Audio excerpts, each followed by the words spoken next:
fantastic. This is GT racing right now. He's got traction, he's got everything outside of both of them! Maloney! Oh, he's taken Anderson! Anderson's up to Oh my god! Big crash! Oh my goodness, half the field's gonna get rolled! Second very close. These guys are want to make their way through the field very quickly. Oh, here we go! Oh no! That's massive! This is it! This is over! I can't believe this! Oh my god! God, what?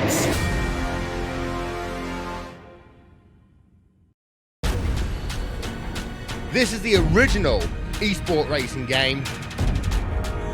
This is iRacing.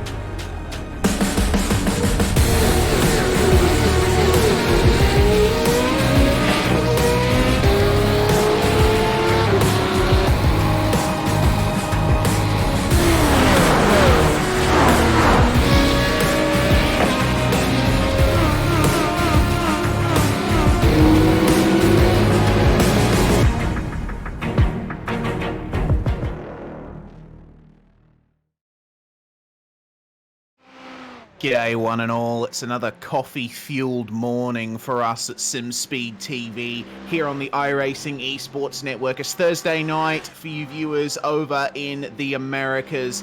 It's time for round 2 of the Geodesic GoPro Championship. Round 2 from Phillip Island. We go from one fast track to another. This one has a lot more flow from corner to corner than last round at Road America. And this multi-class series, GTLM and GTD, certainly going to be spicy coming here down under. I'm Reese Gardner. Joining me in the commentary box once again, David Haynes. And David, we absolutely loved round 1 of this series, and we cannot wait for round 2 to get going. GTD qualifying is on at the moment. Yeah, hello Reese. Hello everyone. That's right, we've already had GTLM qualifying. We're now watching GTD qualifying to set the grid for the slightly slower class in this championship. But what we mentioned a lot in round 1 is that the speed differences between GTLM and GTD, it's not 20 seconds a lap, it's maybe 2-3 seconds a lap. And the play between the speeds of the two classes has been very, very interesting, to say the least, in the first round. Here at Phillip Island, the lap is a little bit quicker, a little bit shorter than Road America, so honestly expecting even more of that, and qualifying to potentially be even more important. Exactly. We're currently watching Shane Cameron, your teammate there, David, making his way around Siberia. Currently in 10th place, and the gaps between the cars in qualifying have been pretty close. GTLM, there's only a few tenths separating the top 4, and up here in GTD, we got Brian Lockwood on pole by just over a tenth from John Miller. A lot of the names that we did see have a good run first time out, we're seeing again have a strong qualifying here for round 2. Like you mentioned, Brian Lockwood, a winner in race 1, currently sitting on the pole for round 2. Well, that's unless some other drivers can find a way to supplant him. Not quite sure it'll be Shane Cameron, but he'll hope to improve on his best time. Won't on that, but he'll have another opportunity. Absolutely, and making their way around this fantastic Phillip Island circuit are these drivers. We currently take a look coming out of Southern Loop and across the start-finish line as well. What's Jack Anderek going to do? This might be an outlap for him. It's an interesting situation that we've got at Phillip Island. You notice that cars are taking the motorcycle pit exit. Phillip Island has 2 pit exits. There's the car one that spits you out directly onto the racing line on the entry to turn 1, which we've seen cause quite a few issues, both in real life and in sim. So Geodesic Racing, who have organized this championship, have taken the very sensible decision to mandate the bike pit exit. Taking cars out on the outside into turn 1 should be much safer in a racing situation with these multi-class cars. I mean, it functions a lot like a highway merge does for a lot of people out on the road. Just the longer you've got to get up to speed, the more visibility you've got of the cars at speed and they've got at view, the safer it's going to be for everyone. Functionally, it's exactly like that.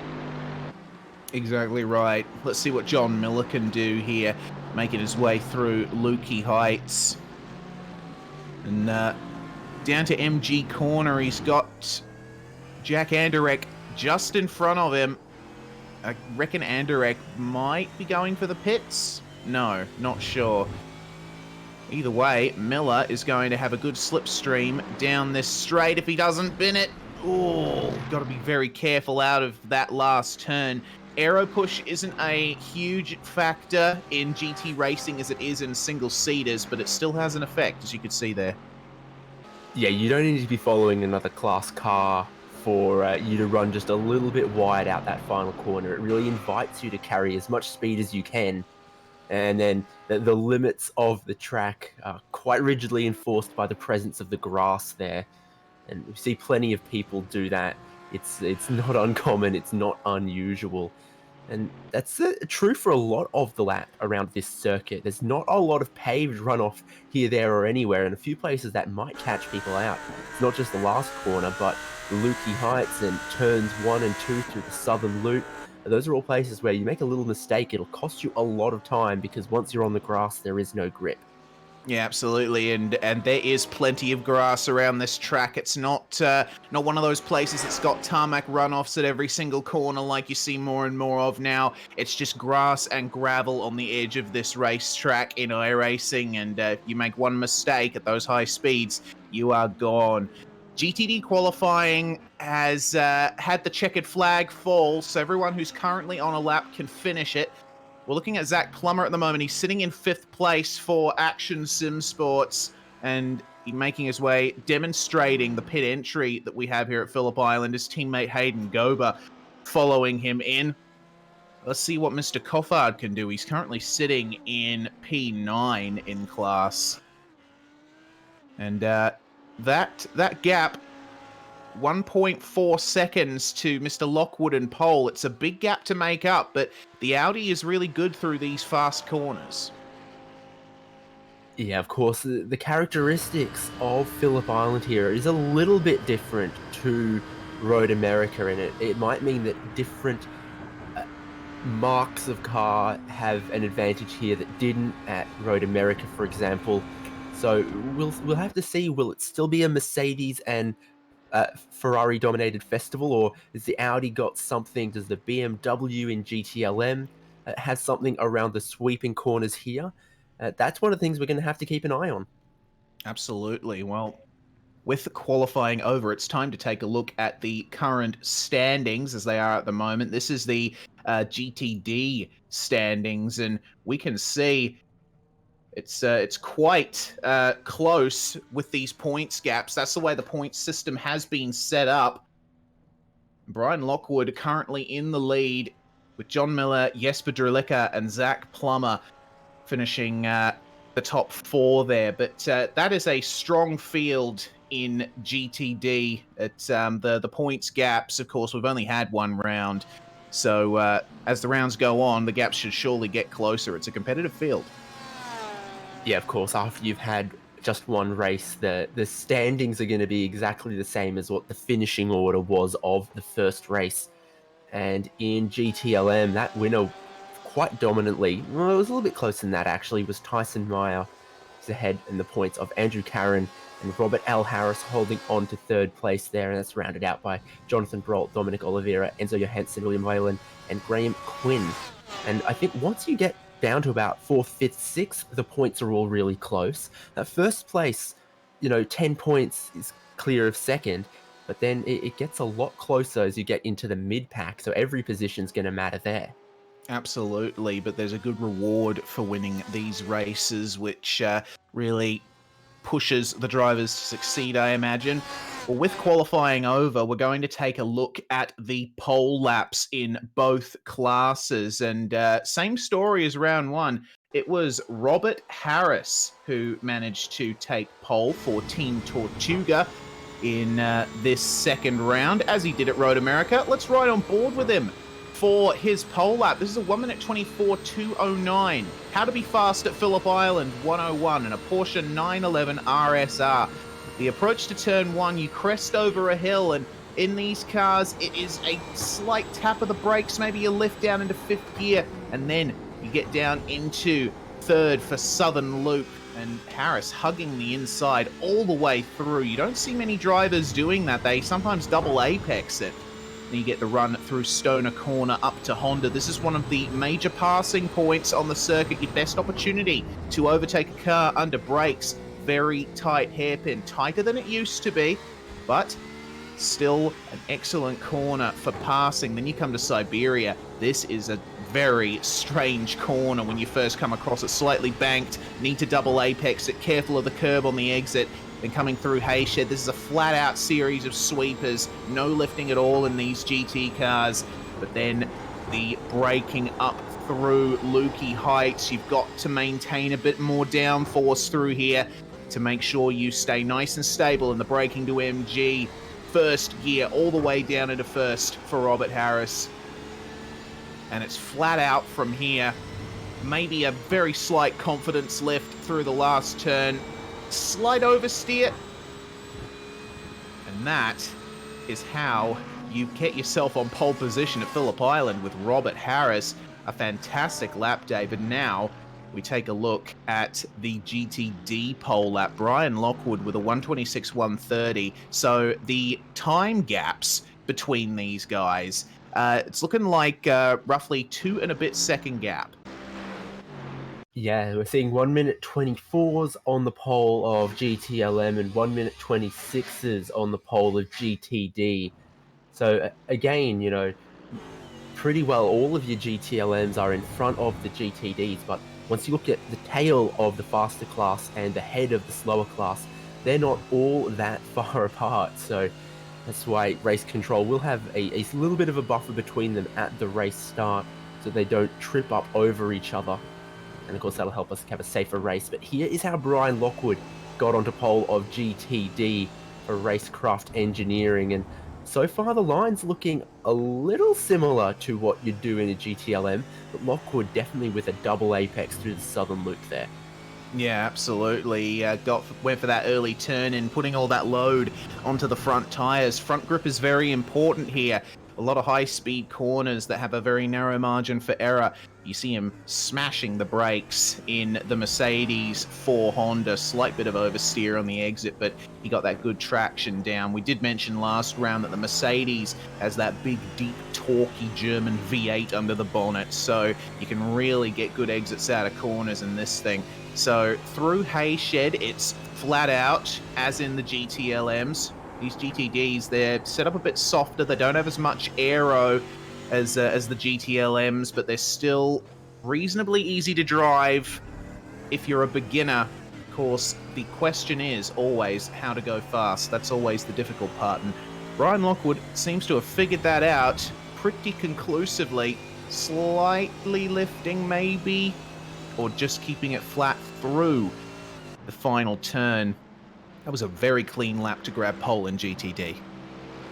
Yeah, a little bit of a contrast there with Robert Harris, who was, you know, on the ragged edge. You could see it. He was fighting the car. The car was quick. The car wanted to turn for him, but it was, if anything, a little too eager. That just looked planted and smooth for Brian Lockwood, and sometimes smooth is fast.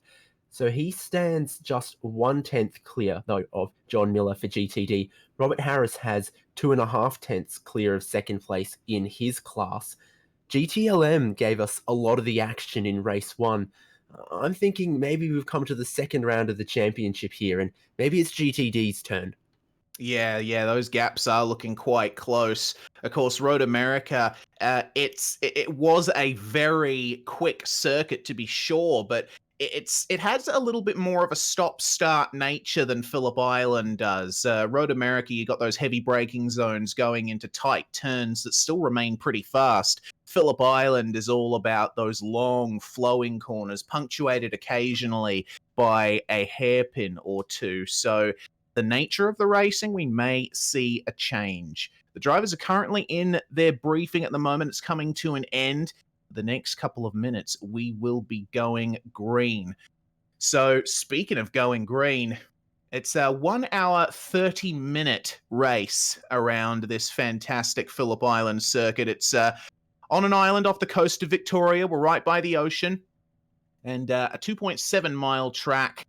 Of course, we have live race control operating as well. Yeah, the oceans off the coast of the island here have some yachts and some penguins, and which one you're most excited for says a lot about you. But today we're here to be excited about the racing, which is not far away at all. So we just get everything prepared for that. Yes, indeed. We take a look in the background at the lake as we take a look at the weather settings.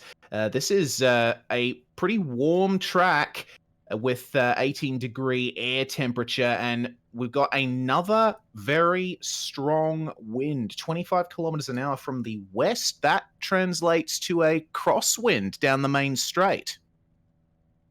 Yeah, I was just thinking about that one too, and of course, the easiest way I found to orientate my bearings is at the southern loop, is at the southern end of the circuit. Yeah, exactly right. If you're heading down the start-finish straight, you are heading in a southerly direction. It's a very convenient way of naming things. Makes it easier for us sim racing commentators. Well, it's time now, and we're going to go through the grid. This is GTLM, Robert Harris and Jonathan Brohl putting it on second for Geodesic Racing. Good performance from him. Tyson Meyer, second place qualifier last time out, starts third. Enzo Johansson joins him on row 2. Olivier and Bo Albert making his debut in the series, qualifying 6th and top 8, rounded out by Trevor Clement and Simon Avatal. And the remainder of your grid there is Marcus Deck, Jason Withrow sharing row 5, row 6, Graham Quinn and Tracy Nolte. And then Phillip Wyatt is the last GTLM, and the first GTD is Brian Lockwood, who's on pole in his class, and then followed by John Miller and Ferris Stanley. Yes, and Marino Reyes in behind them was Zach Plummer, Dan King, Alex Coffard, along with Andrew Fawcett and David Browning, rounding out the top 22 overall. Aldous Stepanovsky lines up, along with Shane Cameron, Hayden Gober, Ryan Oliver. And then our field rounded out by Jack Anderek and Andrew Taylor. And we've got a few guys in there who have not set times. We're not quite sure where they are going to grid up. But gridding time is almost over, and everyone's just waiting to for qualifying to finish, and then we can line up behind the safety car for a formation lap around this place. Exactly. There's a few cars at the track, a few trailers, and they haven't set a time. And some of those is Jesper Drilica, for example, who we know is in the top 3 in GTD. And William Whalen in the GTLM entry has a time on the board, but it's maybe 11 seconds off the pace we'd expect in that class. So assuming that he'll take the race start in some form, but not a representative qualifying time there. And look at that southern loop. It's more than 180 degrees of turning left. It's so easy to lose your bearings there. And if you go a little bit wide, 1 wheel, 2 wheels on the grass on the outside, you will lose an awful lot of time. Exactly, and no more true is that than on the first lap. Around a place like this, very fast opening sequence of turns, which is unusual for racetracks nowadays. Phillip Island was built in the 1950s, replacing the old rectangular road circuit up at the north of the island at Cowes, which was the host of what is now considered the first Australian Grand Prix for cars, which interesting historical tidbit. But this modern circuit at Phillip Island's been through a few different eras, and the story of the track is quite interesting. I do recommend reading it up if you have the time. Also, a original host to some Australian endurance racing as well, so rather fitting that it seeds this series. Yeah, exactly. And what David's referring to there is the Armstrong 500, which was a 500-mile endurance touring car race. Unfortunately, because of Phillip Island's remoteness and the bridge from the mainland not being heavy enough to support the machinery, they couldn't use hot mix bitumen to surface the track. They had to go for cold mix, which tore up under the loads of racing cars at the Armstrong 500. So they the race ended up moving away to, guess where? Mount Panorama Bathurst, where eventually they decided, let's extend it to 1,000 kilometers. and it became the Bathurst 1000. So Phillip Island, a very significant circuit in Australia's motor racing history.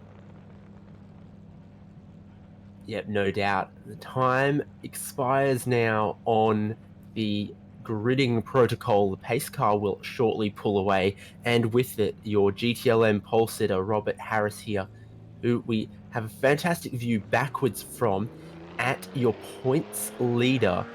Two Alpine Stars Geodesic racing cars in the top three here. It's Jonathan Brolt in the BMW M8 and your points leader, Tyson Meyer, in the Ferrari. Yes, indeed, and it's going to be a two-pronged attack, I think, there on Robert Harris. He's a bit of an independent worker in this series, in this class. He does have a teammate in GTD, but otherwise he is racing for himself as well as Team Tortuga.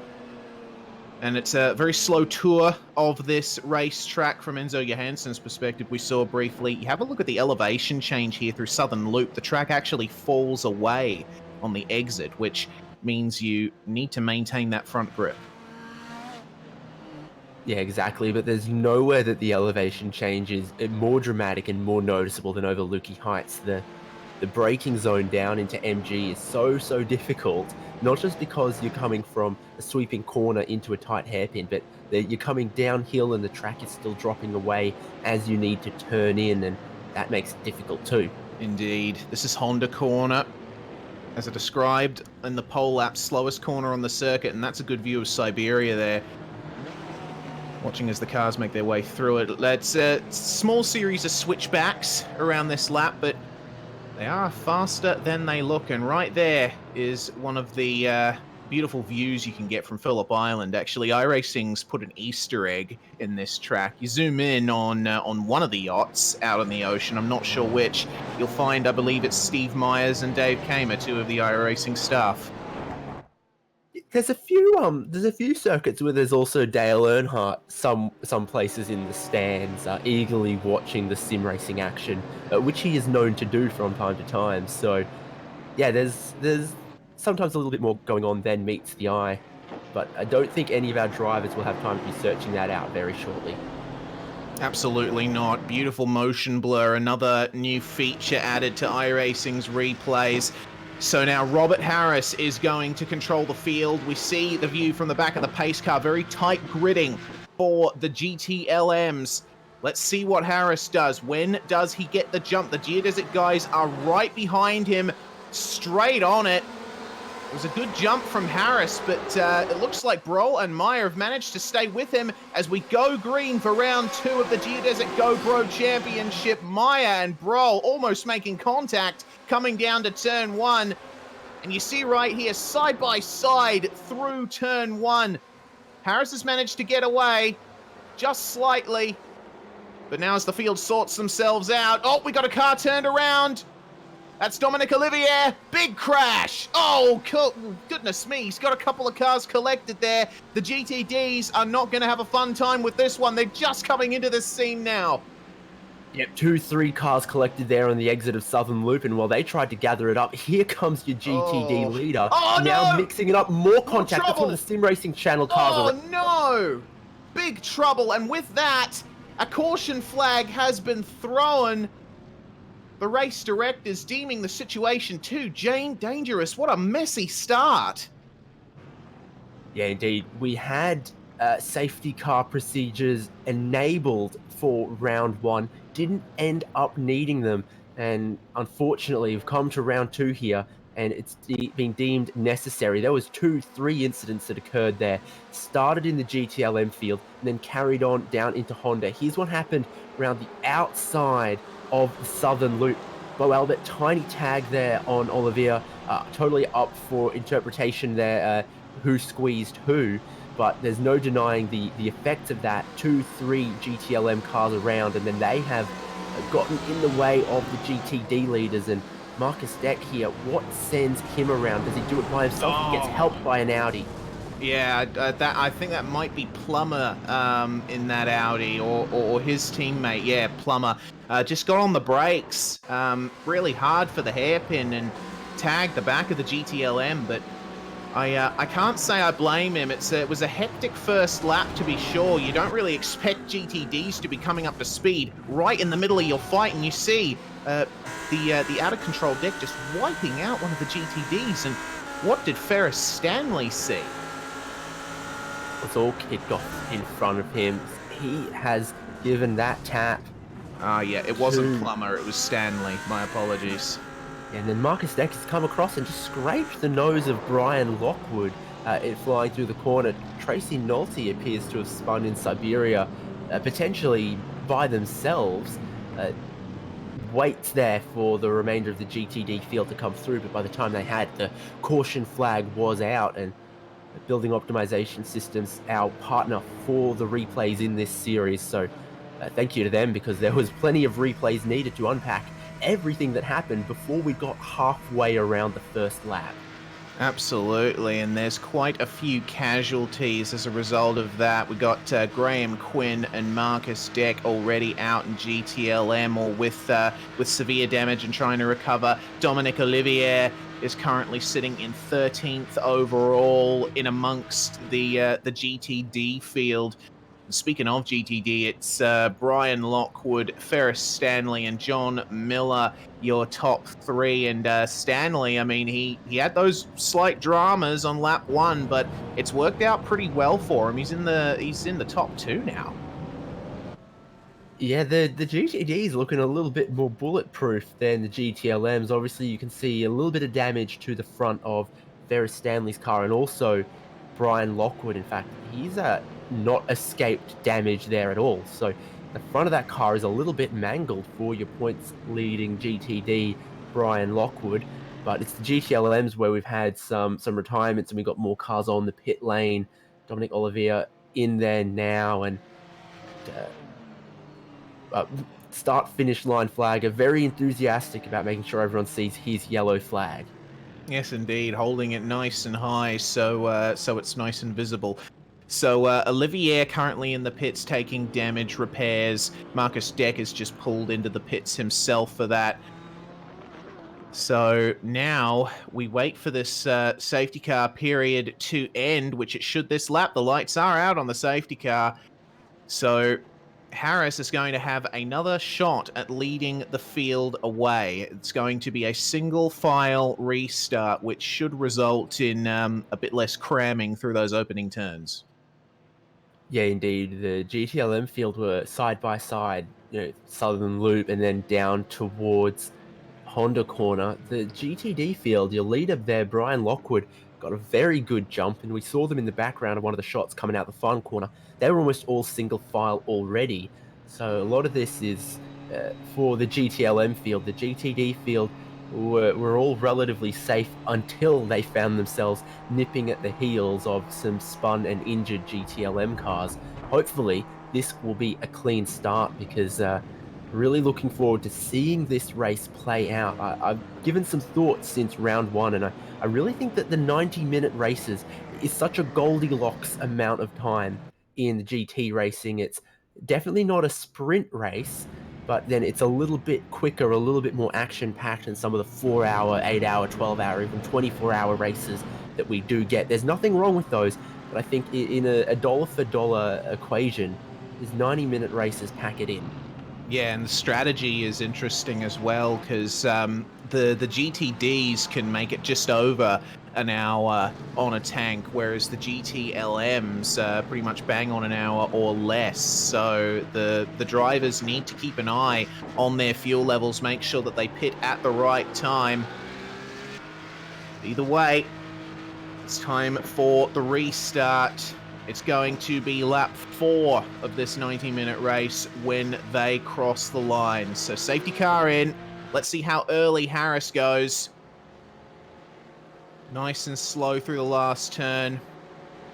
And as we go on this restart, Bo Albert in that Eldest Esports BMW you just see in the frame, he's been given a drive-through penalty for causing some of the contact on lap 1, but Harris is away. Out in the lead. Albert in a little bit of trouble just behind him, but looks like Harris has managed to get away nicely. Broll and Meyer battling hard behind him. Indeed. So just a little bit of contact through the southern loop was what Bo Albert gets that penalty for. This time, it's the chance of the GTD field to make some moves. And also looking second place in GTLM, Tyson Meyer, points leader. I don't see any team orders just yet. I think his teammate Jonathan Broll is staying ahead of him as long as he feasibly can. And Bo Albert, not a good first lap in his first appearance in this championship. And you just see there Ferris Stanley. No, sorry, that's Zach Plummer. Plummer's teammate, oh goodness me, Ryan Oliver in trouble there. That's at Siberia, I think. Not quite sure how that went about, but goodness me, they are getting racy in the GTDs, and that's a GTLM Porsche trying to make his way through past the likes of Stepanovsky and Phillip Wyatt. Oh, and there we go. This is the guy I wanted to talk about, Ferris Stanley, having some issues up at Lukey Heights. He's been given a penalty by race control as well, presumably for the contact, with Marcus Deck at at Honda Corner. Let's see what happened to him here, though. Currently up through Lukey Heights. Oh, just taking a bit too much curb. And the Audi is not the biggest fan of curbs. Oh, no! No, third place is spun. Tyson Meyer around, and Johansson's been caught up in it too.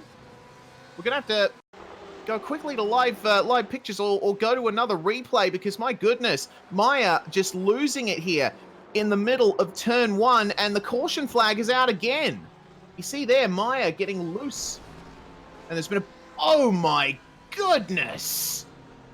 Oh, my goodness. How on earth? Whoa! That car is thoroughly wedged in the Dan King. Someone has formed the Team QJAS space program. I suspect that was Shane Cameron, because I see him in the pit lane right now. So this is what's happened here. Dan King ending up making just a little bit of contact there, and the two cars spearing quickly onto the racing surface. Shane Cameron, oh my goodness, he has gone for a ride and then some. This isn't SpaceX. No, and dissecting that initial incident a little bit more, it looked to me like King was moving slightly to driver's right, but still sitting in the middle of the road. But Plummer, you could see he was trying to move over to the left and widen his entry to turn 1, which is fair enough. But the cars then made side-by-side contact, and that was all she wrote. So more casualties in the opening minutes of this race. We've gone now just about 10 minutes, and we've barely completed 2 or 3 laps worth of racing. So this is going to be a good opportunity for the drivers to reset themselves, I think.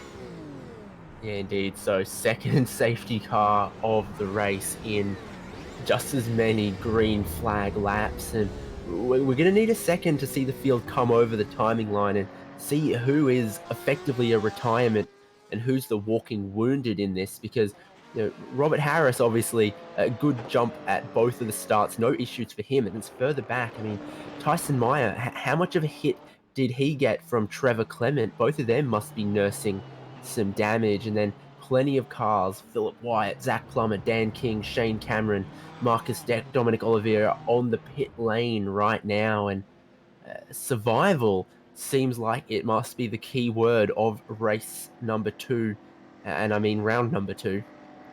Yeah, of course. Another update from the stewards. That incident between King and the action car is going to be post-race review. So looks like the stewards need to take a longer look at that one. And I'd say I agree with them. Difficult to dissect.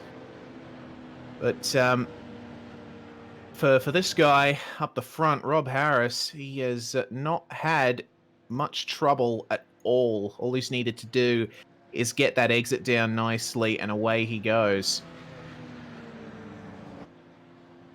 Appears to have the lap down car of, is that Marcus Deck. Between him and the safety car. I'm not sure if they're about to get waved around as they cross the line this time. Of course, that's what Robert Harris will be hoping for. There we Marcus go. Deck get waved by when the lights go out. Indeed he does. You can see that from the onboard view. He gets to scurry away and hopefully get his lap back. Still a bit of damage on the front of his car. Hard to tell in that black Sim Racing Channel livery that I know you're a fan of. Certainly some other patterns and colors will show up the tweaked body panel a little easier, of which there is plenty. And here is Bo Albert. Presumably can't serve a penalty under the caution. Is he just taking this opportunity for just top the fuel tank up, or is he parking it? I don't know. Well, he's already served the penalty, so this is going to be interesting to see what happens to Bo here. Where even is he? Oh, goodness me. I had no idea how far down he was. I was scrolling through my timing screen looking for him. I was like, where's Bo? He's all the way down in 23rd overall at the moment. So this is going to be a rough time for the Altus Esports driver. Managed to get himself back out on track, though. So we'll see what Bo can do from here. Yeah, there's certainly a temptation at this point. Maybe if you were at the back of your class, in the back of the field, to take a new set of tires, I don't know, brim the tank off, see if you can save yourself time in the pit lane if it goes green to the end from here, which we're hoping it does. But no one's really taken that opportunity. The only people on pit lane have been out of necessity. You can get a bit of a look at the back of Tyson Meyer's car, and he has some damage. On that. Marcus Deck, for example, he's going to try and join the rear of the field as quickly as he can, but neither the front nor the rear looks clean on that Porsche. Survival is what we're talking about for the remaining 75 minutes, I think. Absolutely. This circuit has always been a difficult one, to say the least. And a beautiful view coming up through Lukey Heights. God, that looks gorgeous. That's a great view. We do have a lovely looking field of cars here, but unfortunately a few of them are showing some battle scars already. Pace car will be coming in momentarily. And we will see what Robert Harris can do once again off the restart. Jonathan Brohl has had a couple of goes now trying to keep up with Harris. We'll see how on the mark he is this time. This helicopter shot gives us a fantastic perspective of it. I think Robert Harris is making them wait a bit longer than he did in previous times. Now he puts the power down, and it does catch Brolt and Meyer by surprise. And Trevor Clement, great run at the back of Tyson Meyer, who must have a little bit of damage that he's nursing there as well. So I think this is going to be into the third spot for Trevor Clement. Yeah, well, Tyson's trying to hold on around the outside. Look at the grip he's got there. You can hold the outside around turn one pretty well. I think Clement's overcooked it there. Off into the gravel trap. It'll be up to him to make a safe re-entry because the GTDs are coming through at racing speed. Goodness me, this is a pretty close fight. Front here, so much cleaner that we're seeing through the opening part of the track now. I think everyone's managed to get going reasonably well. Marino Reyes on John Miller for second place in GTD. Very close battles already, and you see there that's Johansson behind them, the GTLM BMW. He's having to make a recovery too. You get another demonstration of the pace difference between these cars around this circuit. It's not that big. Oh no, we've got another spinner. Pereira's around into the gravel trap. And that's William Whalen making contact with him there. Both of them managing to get going. We're going to take a building optimization systems replay. See what happened here. Looks like it was almost an attempted move by Whalen, or did he get crossed up? Oh. I think he's just misjudged the speed of the two classes through that corner. I mean, there's not really a checkup there. I think William Whalen's just gone in a little bit hot underneath the rear of Gabriel Pereira. It's not a massive checkup from the GTD field. I think he's just been caught off guard by the fact that they need to slow down a little bit more in that sweeping corner compared to what a GTLM car does. Yeah, and this is a little bit of interclass drama already. Simon Avatal, he was hung out to dry on the outside of turn one, and this Brian Lockwood trying to fight him. We've got another spinner behind. Marino, unfortunately, coming into some drama, losing a couple of spots. Have a look at the side-by-side action here. I tell you what, when the class leaders come around to lap the GTD field, they're going to have to be extra careful because some of the interclass interaction I'm seeing is not as neat as we saw in round one, that's for sure. Bo Albert and Clement coming through on a GTD class car there, and Bo Albert, I think the safety car has actually helped him. The second one has helped him a little bit because he'd already served his drive-through penalty, and then he got caught back up to the field. He obviously had the chance to repair a little bit of damage, probably top off some of the fuel as well. He could be in an interesting position despite having a pretty punishing first lap. Absolutely, and that's your top 3 in GTLM, top 4 as well. And goodness me, that puts things into perspective. Brian Lockwood, our GTD leader, is not that far behind these guys. So that shows the dramas that the GTLM field has faced. Pretty much half the GTLMs are spread throughout the GTD classification at the moment. Yeah, I mean, Lockwood, in leading his class, is 5th overall right now. He's got the likes of Avatar, Enzo Johansson, Graham Quinn, Trevor Clement, Bo Albert, all that still behind him. We're going to try and have to pass him for what's for position effectively, and he is under no obligation to give any of it up, and he clearly isn't. Exactly right. Andrew Fawcett just in front of these guys, and Browning and Stanley getting a bit close and personal through Honda Corner. So these guys just gotta reset, dial it back a little bit. We've got to remember this is a long race. We've still got 70 minutes to go in this one, and a whole cycle of pit stops. Yeah, there's a lot to still play out, and one of them is this battle. Enzo Johansson in front of Graham Quinn. These guys have gotten around John Miller in the GTD class. They've still got Brian Lockwood in front of them. Their own little battle going on, and part of what I think has really put the GTLM cars all down through the GTD order is just when the yellow flags and the cautions, when the safety car has come out, it's been because some of the GTLMs just hadn't had the chance to get clear, and they just ended up all mixed together. So Brian Lockwood is taking this opportunity of having different class cars mixed through to really leap away in the lead of GTD.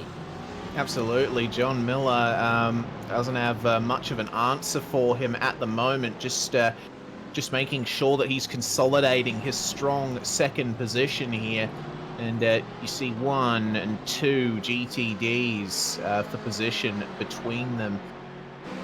So here is another fight that is brewing.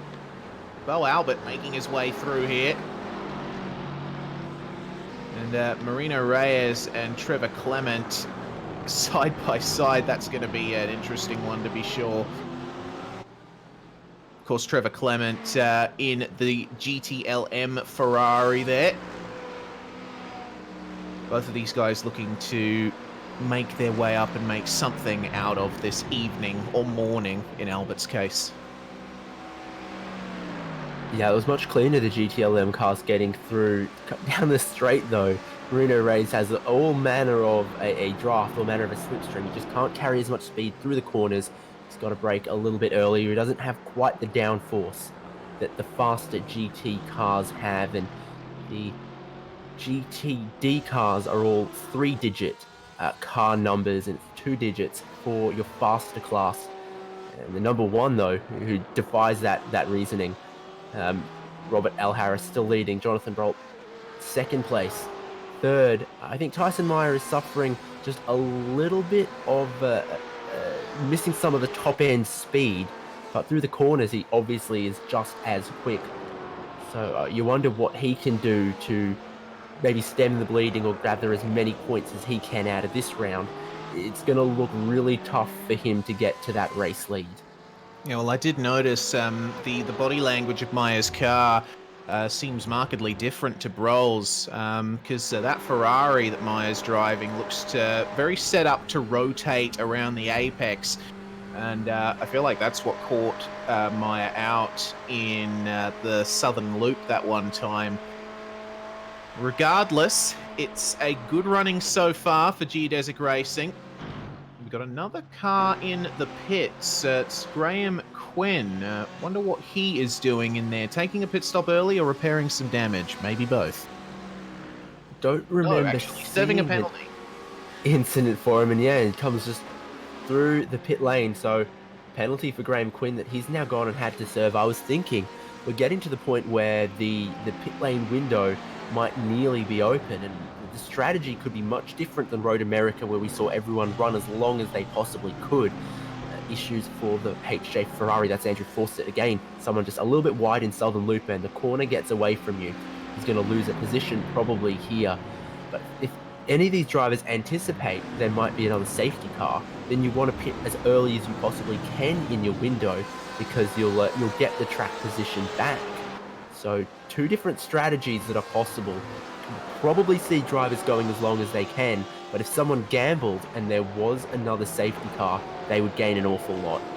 They certainly would. Simon Avital and Enzo Johansson, the current battle on track that we're seeing, and a cloud falling over the circuit. Goodness me, it gets dark when those clouds fall over, but for the drivers, that means grip and extended tire life. And the cooler track temp, less ultraviolet radiation hitting the tarmac and heating up the rubber. Now, Avital in the Porsche, and Johansson in the BMW, and Johansson carrying some damage from his earlier contact. He's still managing to monster the back of this Porsche rather nicely. Yeah, there's only so many cars that aren't walking wounded out there, but the BMW clearly, you see around the top of the grille, around the front left wheel, there's a little bit of damage there, but it's not massive, and everything else is in shape. He's right up behind Simon Avital. This is 5th and 6th in GTLM.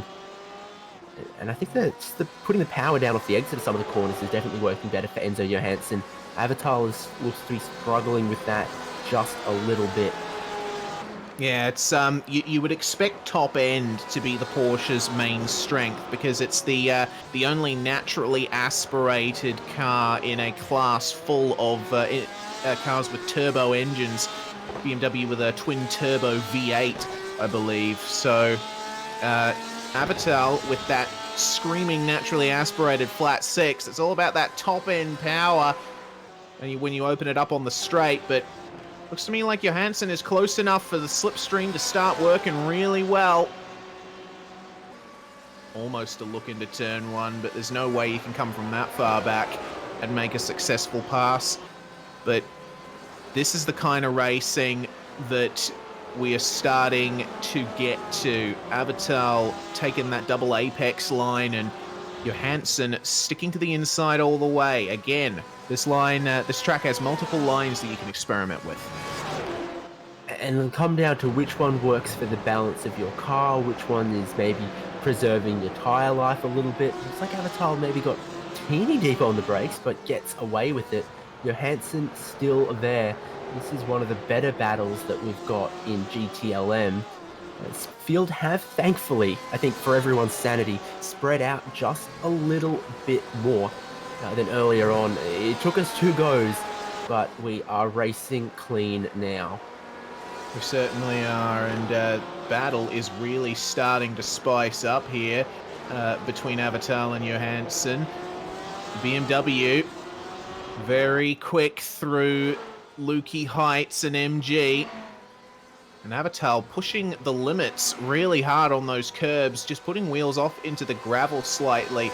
He's using all the track and then some, and that curb is always one of the scariest bits of the track, because you stand a chance of catching the grass, putting a wheel off, and that's all she wrote. So I think Johansson's best opportunity is a good run out of Siberia. Good run through Hayshed. There's wheels on the grass. How did Avital get away with that one? To lose the position, but he was millimeters away from losing a lot more than just this one. So Johansson grabs that position. Avital clearly quick in a straight line. Look how much he closed it back up. Not enough. And in the background there looming is Bo Albert in his first race in this championship. A lot of ground to make up, both in the standings and in this race. But he is starting to do that. Of course, he's got a couple cleaner panels on that car than Enzo Johansson has, both of them racing the BMW M8. Yes, indeed, the famed big boy. But this Porsche making itself very large in the mirrors of Enzo Johansson. You see the dip that they go through in MG there, slightly cambered. You can carry a bit more speed through there than you realize. And Phillip Island is one of those circuits that has a high average speed. It's all about making sure you're good through the corners. Avatal, I think, had to back out of the last turn there, suffering a bit of understeer. Yeah, and you can see how much Bo Albert closed after that. So, Avatal, the balance of the car maybe not working. Sun's back out. Track temperatures are going to rise again. And once again, through Southern Loop, that car doesn't want to turn in. It doesn't want to stick to the middle of the corner. He does get it to some semblance of an apex on the exit of the corner. But Albert must have gained 2 or 3 car lengths through all of that. And presumably, through the faster corners remaining on the lap, he'll gain a little bit more. And all this is doing is allowing Johansson to get away. He's driving really well at the moment, leaving these guys behind. So Avatal watching his mirrors now more than the road in front of him, I imagine. Albert was the fastest car out there last lap, but he's now 16 seconds adrift of the lead of the race. Clearly, maybe had a little bit of help with some slipstream, but he put in a really good lap last time. Now he's looking for a way past Avatal. Whoa! Quick, he's going to go around the outside of Lukey Heights. Is that going to work out for him? He's all crossed up on the brakes, but I think he's got it done. That was a bold move. He was lucky, I think, to get away with that cleanly, because his move lap 1 in the steward's view was not clean, but that, I think, was just good racing. Yeah, certainly. Albert was pushing the limit there, almost putting a wheel off in the grass. Let's take another look at it thanks to building optimization systems. Actually, my apologies. We're looking at a different incident here between GTDs. Side-by-side contact. That's Ryan Oliver and Hayden Gober just slightly tapping each other, but that's a fair move made, I reckon. Let's have a look at Albert's move. I think from a long way before this, he knew he was going to try and go around the outside at Lukey Heights. Just keeps it within the track limits, and on the brakes, his nose is just there. And I think Avatal realizes there was an inevitability to that move. If it wasn't going to be there that time, it was going to be somewhere else. So Avatal is struggling now, back in 9th place, and I'm not quite sure what's going on for him now. He's not looking the strongest of the GTLM field. Nah, actually, he went off in Southern Loop. That's what happened. So that's why he's lost those other couple of positions. But this battle, Alex Coffard, Ferris Stanley, that's Graham Quinn behind them in the GTLM Ferrari. But these two Audis, the HJ and Action Sim Sport guys, Stanley has a lot to fight for in this one. He didn't have the optimal start with a penalty. Everyone who got a penalty very, very early then got half of that time back. Not the positions, but some of that time back when we had a second safety car. Now within the final hour of the race, 30 minutes done, 60 still to be run. Lots of pit stops still to happen, but I think dodging a bullet was everyone who got a penalty early in the race before that second safety car. That's it. And you see the difference in cornering speed between the LMs and the Ds. Ferris Stanley just lifting off to let Graham Quinn go. That move was brewing for about a lap. You see Quinn was desperate to get by. So that is Stanley putting up the white flag for now. But once Quinn gets past Coffard, the fight will be back on for sure. Yeah, indeed. So Coffard and Stanley is the real battle in that one. But a real GTLM battle is this one.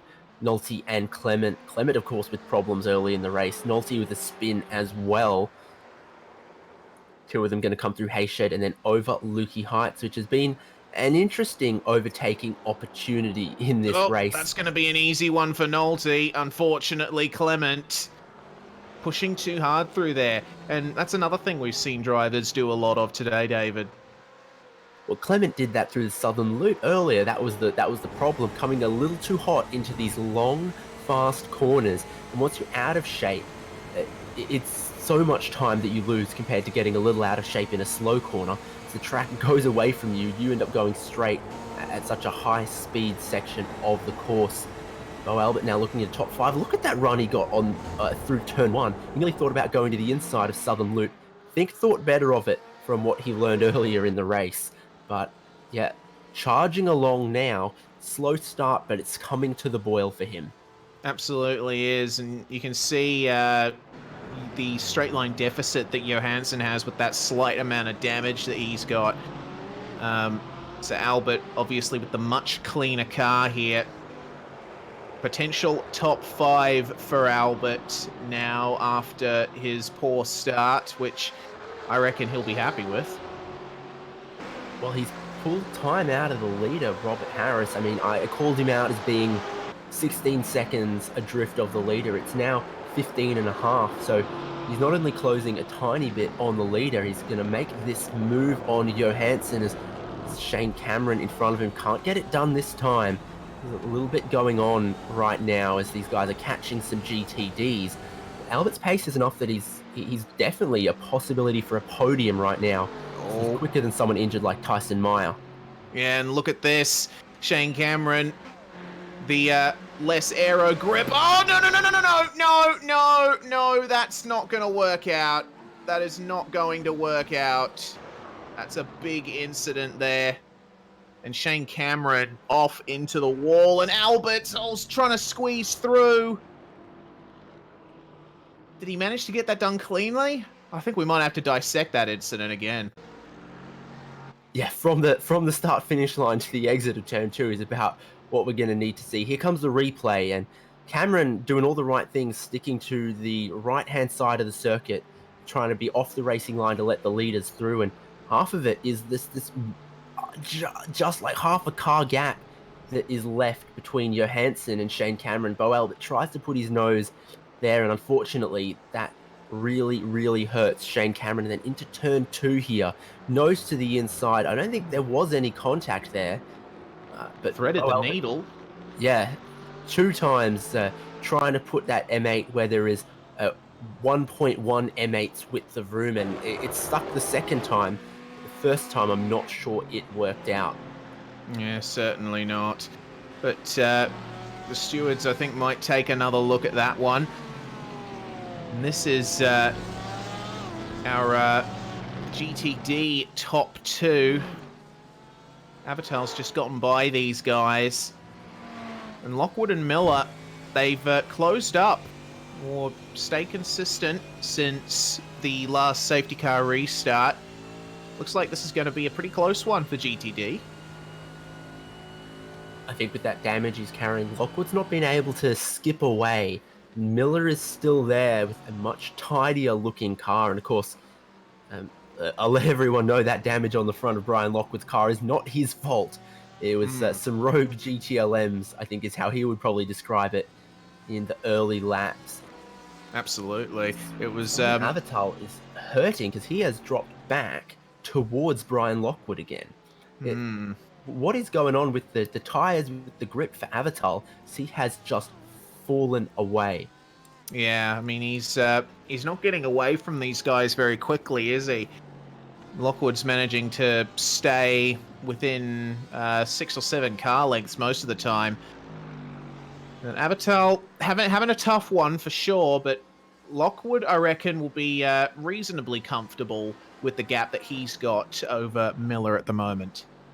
A word from race control that that contact we saw Bo Albert and Shane Cameron on the pit straight will be investigated after the race. So that's an interesting one, and a little bit of a cloud over Bo Albert, who's now into 5th position. The stewards are going to look at that one. They mentioned car 99 as well, which is Johansson. Oh, so my apologies. Maybe could still be that. Yeah, they might be looking at what role both cars played in that incident, because Johansson was staying a bit defensive, and I don't know. It's going to have to be something that is looked at in detail. But the battle between Albert and Johansson is certainly not being doused. No, and these two guys are flying. 1 minute 25.8 last time. Next car up the road, Jason Withrow doing 26.4. Tyson Meyer doing 26.1s. So they're both going along quite rapidly and closing Jason Withrow in front. In fact, it'll probably happen in the next lap or so. Robert Harris, his pace is still pretty good, doing mid 25s. So he's not being closed down too rapidly by Jonathan Brolt, who's doing pretty much the same pace. It's Albert and Johansson who have pace for the podium and find themselves in 5th and 6th right now. That's going to be an interesting one to watch, especially when we get closer towards pit stop times. Yeah, and another thing they're getting closer to is the Ferrari of Jason Withrow. You just see him in the bottom of frame there. These guys are catching up to him, to be sure. Albert's last lap was a 25.5, and Withrow's last lap a 26.3. Huge gap made up on this one, so we're probably going to see another pass being made pretty soon. Here's Goba and Pereira in GTDs. Yeah, Pereira, I think, got 5th place in round 1 and in 10th right now, so I think he thinks he can do better than that. There's really not a car out there we can talk about who hasn't had some kind of issues, so it's sort of superfluous to say, oh, Gabriel Pereira had a little bit of a tough start to this race. He's looking at Hayden Goba, the Action Sim Sport car. Most of the damage to Pereira is on that back left corner. It's a tweak to the rear wing, potentially a bit of a tweak to the bodywork. He's moving around in a straight line, letting the car in front know that he's there. Is he going to look to the inside of turn 2? You've really got to telegraph that you're doing that one, but I think he's, pardon me, just about made it stick, if that is a good move done. Yeah, certainly. Very cleanly done too. And here we have a look at Oliver and Fawcett side by side on the run up to Honda. Oh, goodness me. Okay, that's not optimal there for Oliver. He must have outbraked himself. I really like the expression ambition before adhesion, and I think that's absolutely what we've seen here. Is this an overtaking attempt that has gone just way, way too deep? Or is it defense? Ryan Oliver's towards the inside, and I think has missed his braking marker by, a matter of length of football fields. So that lets Fawcett through, that lets Pereira Goba through, and it makes a great battle in those GTDs. We've also got one in our GTLM here. Pro Albert has closed Jason Withrow, and where is he going to make the move? We've seen some unconventional overtaking moves from him through the inside of turn 2 over Lukey Heights. What can he plan here? Yeah, very interesting, because Lukey is one of those corners where you get on the throttle just a little bit earlier, you can carry that momentum around the outside, and Bo Albert is doing just that there. Little stab of extra throttle to put himself on the inside for MG and getting the move done once again. Yeah, so it's a pretty classic move that he's worked out now and done it again. It's 4th place and 6 seconds behind Tyson Meyer, and we know he can lap a half a second a lap quicker or so at this phase of the race. So that'll be one to watch in a couple of laps time. One to watch right now is how the gap that your leader has in GTD has closed up 4-5 tenths from last time we checked in, and critically it's now underneath 1 second. That is absolutely the kind of range where John Miller is going to start getting some slipstream, and we'll see that gap close even more. Absolutely. A 26.9 on the last lap for Brian Lockwood, 26.78 for John Miller. So the gap is decreasing just slightly as the race goes on. Meanwhile, Pereira and Fawcett still going at it. Let's see this replay. Obviously, something has happened. Is it a problem for Fawcett, or has Pereira made a blinder of a move? We checked in on him earlier. He was 10th place. He's now into 7th, so his pace is going on. Fawcett, a bit wide over Lukey Heights, 2 wheels in the grass. He kept the inside wheels on the tarmac, but his speed through the corner was gone once he no longer had all of that grip. So he loses 1 position, but I think avoids losing too much more time or putting any damage on that car. It all benefits Pereira, though, who is now up into 7th.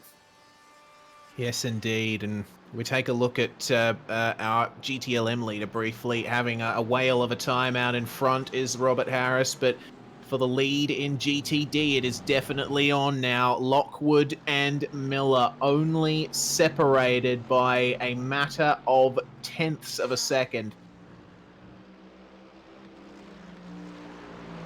Lockwood's going to have a problem with that damage that he's carrying because he's driving a GT car. He's not driving an LMP car. He's not driving an Indy car. They're not going to be able to fix that quickly. It's not a front clip replacement, a front wing replacement.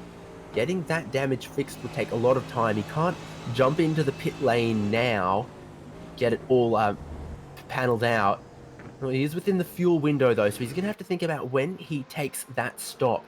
Brian Lockwood might be able to get some of it fixed, and I think that would put him above the pace of John Miller. Yes, indeed. We look at Withrow and Johansson. I believe this might have been a move made. You see Withrow with a wider exit from turn 2, and it looks like just a straight up overtaking dive into Honda corner, and done very nicely by Mr. Johansson there. We're going to stay on this replay because something else happened. Marino Reyes with, I believe that's Marcus Deck behind him, and looks like a bit of an awkward situation. That's another GT going off. And Marcus Deck, he's had a rough recovery. He's not been happy with having to make his way through the GTDs, but Reyes just braking a bit late and running wide, so no car contact there, at least. One of the heaviest braking zones on the circuit, so it's not a surprise that if people miss their marker by a little bit, they end up going quite deep into that corner. Nolte on the pit lane. Is this scheduled service? We're going to know sooner rather than later, but this spicy lead battle in GTD, it's giving us everything we didn't really get out of GTD in round 1, turning it on in round 2. Lockwood is not clearing away in the lead, and we had a fantastic 4-car battle earlier involving, Gober, Fawcett, Carrera, and the like. So GTD, one of your great places to watch right now. Yes, indeed, and Lockwood versus Miller, certainly the battle to watch on track at the moment in this class. So Lockwood, you can see how hard he's putting wheels off beyond the curbs on these exits, but Miller is keeping it clean for the most part. You see a bit of dirt build up on the outside of Lukey Heights. The drivers have to be careful of that as well. The marbles and the narrowing of the racing line, that's one of those things you got to look out for. Miller needs to get a perfect exit out of the final corner because it's really quick down the long front stretch. And that's where the slipstream will be most apparent. We saw on board, these guys are pretty much grabbing 6th gear out the final corner, and then the whole run down the pit straight is at speed. And anytime you're in 6th gear, of course, the draft is going to be very, very strong. John Miller almost gets into the red zone on the revs as he comes into turn 1 and then a quick downshift into 5th. But the speed's there, deceptively quick. It's not a massively long straight, but because you enter it with such speed and the turn 1 is pretty quick, it's not a big, long braking zone, you spend quite a bit of time in 6th gear, which is where all of the advantage in the slipstream comes. Absolutely. It's a great run down that front straight at Phillip Island, reaching just above 207, excuse me, 270 kilometers an hour on the entry to turn 1 these guys were reaching. They are very close once again, closer than they've ever been. The run through Hayshed, always one of those heart in your mouth moments when you're side by side. I get the feeling that might happen a couple of times in this race. Yeah, so Miller's got great opportunity. He's closed all of that gap, but this is how close he was last time around, and he couldn't make a move into turn 1. Lockwood, he's got the damage on that car that's hurting him, but he's not a reckless racer. He's rather consistent. It's going to be tough for John Miller to find a big enough weakness that he can throw his car down the inside, that he can get past Brian Lockwood. It's not going to be easy. No, certainly not, especially considering he'll be experiencing a little bit of aero instability through these fast corners. Very high load here at Phillip Island, and combined with the warm track temperature, the drivers need to be careful of how they manage their tires. It's easy in these cars to go full 110% and race hard, especially in the GTDs, but got to take care of that rubber. It's all you got connecting you to this virtual road. Yeah, indeed, and so hot, the track temperatures as well. They have dropped a little bit from the start of the race. There's still warm track temperatures, so that'll be wearing out the tyres a little bit quicker. No one, well, only a few cars jumping through the pit lane yet. Most everyone else doing what we saw in round one. Run the fuel tank empty and then take what you need. No tyres expected. And that's what the 90-minute races give us, really, is there's no contrived artificial pit stops. There's no compulsory tyre changes, anything like that. It's just in a 90-minute race, you are going to need to take fuel, even if you start with a full tank and no fuel restrictions. That's it, and I like the purity of that. It's something that's missing from a lot of racing nowadays. It's all down to the drivers and how they tackle what their cars can do, and not much else besides. This battle is closer than ever through turn one. You see them go over the rise just slightly wide of the apex. Lockwood, you can tell, he's still keeping it nice and smooth, but Miller is pushing very hard at the moment. Slight close up into the braking zone for Honda. Of course, equal Mercedes AMGs. It's not going to be quicker through the corners anywhere for John Miller, I wouldn't think. He might just be happy at this point to ride along there. I mean, they're pulling quite the gap on Marino Reyes in third place. These two now head and shoulders ahead of the rest of the field. So the battle is between them. John Miller doesn't need to rush on by. No, he doesn't. He can also save a bit of fuel, shorten his pit stop, and maybe he'll try and undercut Lockwood that way. It's one of the things that you can do in a strategy situation like this. One thing I'm also noticing is that Lockwood is absolutely nailing every corner exit. That's where he's managing to eke out a gap over Miller, is that initial application of the throttle out to corner exit. Yeah, no doubt. I mean, that's what I was saying, is that Lockwood has the damage on the car, but he's not driving poorly. He's driving very, very well, I think, all things considered, with how mangled the front end is on that Mercedes. Yeah, exactly. I guess it's, if anything, it's what he needs to be doing at the moment if he wants to keep this position. I think he might just be holding out until the pit stop to get that damage repaired, and hopefully it's not too much for him. Big close-up on the run-up to Honda, but you see right there, Lockwood getting the better exit once again. He's taking care of those rear tyres for sure. Yeah, using the perfect amount of the track in the perfect places. Lockwood still in the lead of GTD. One of the things I've got my eye on in the background, though, Bo Albert closing third place in GTLM. No Tyson Meyer is carrying quite a bit of damage. Bo Albert has been closing for that final spot on GTLM podium, and Tyson Meyer, I think, is going to lose a little bit more time here with the indecisive GTD in front of him. If Bo Albert can clear that quickly, he can see the podium just in front of him. And have a look at the similarity in straight line speed between these things. Ryan Oliver has actually almost gained a little on Tyson Meyer there, and going side by side through Honda. I mean, I get that Ryan wants to try and maintain his racing speed, but I think a little lift and braking early would have been just as good. No point costing you both time. Now, Bo Albert's got to figure out how he's going to get past, because he's closed that gap down to underneath a second. Is it going to be around the outside of Lukey Heights? That's his favourite thing to do, but I don't think there's space there. Goes to the inside and he'll get that done. Will he? No, he won't. So this is, obviously he'll have the inside for the next corner. That really looked like he was being let on through, and then it didn't happen. I guess Oliver is really taking the view that it is the faster car's responsibility to make the pass safely. He'll just put himself there and let them get around him however they want.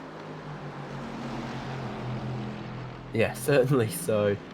That was a little bit of excitement in that podium battle in GTLM. Your top step of the podium battle in GTD continues, and because we've had 2 safety cars, these drivers are going to be able to go quite a bit longer on the fuel in this stint than they would otherwise have. We might even see till the last, goodness, dare I say, 20, 15 or 15 minutes in the race before they have to pit, because they spent, 5-10 minutes behind the safety car, and really your consumption then compared to green flag racing, it's about 1/4 or so.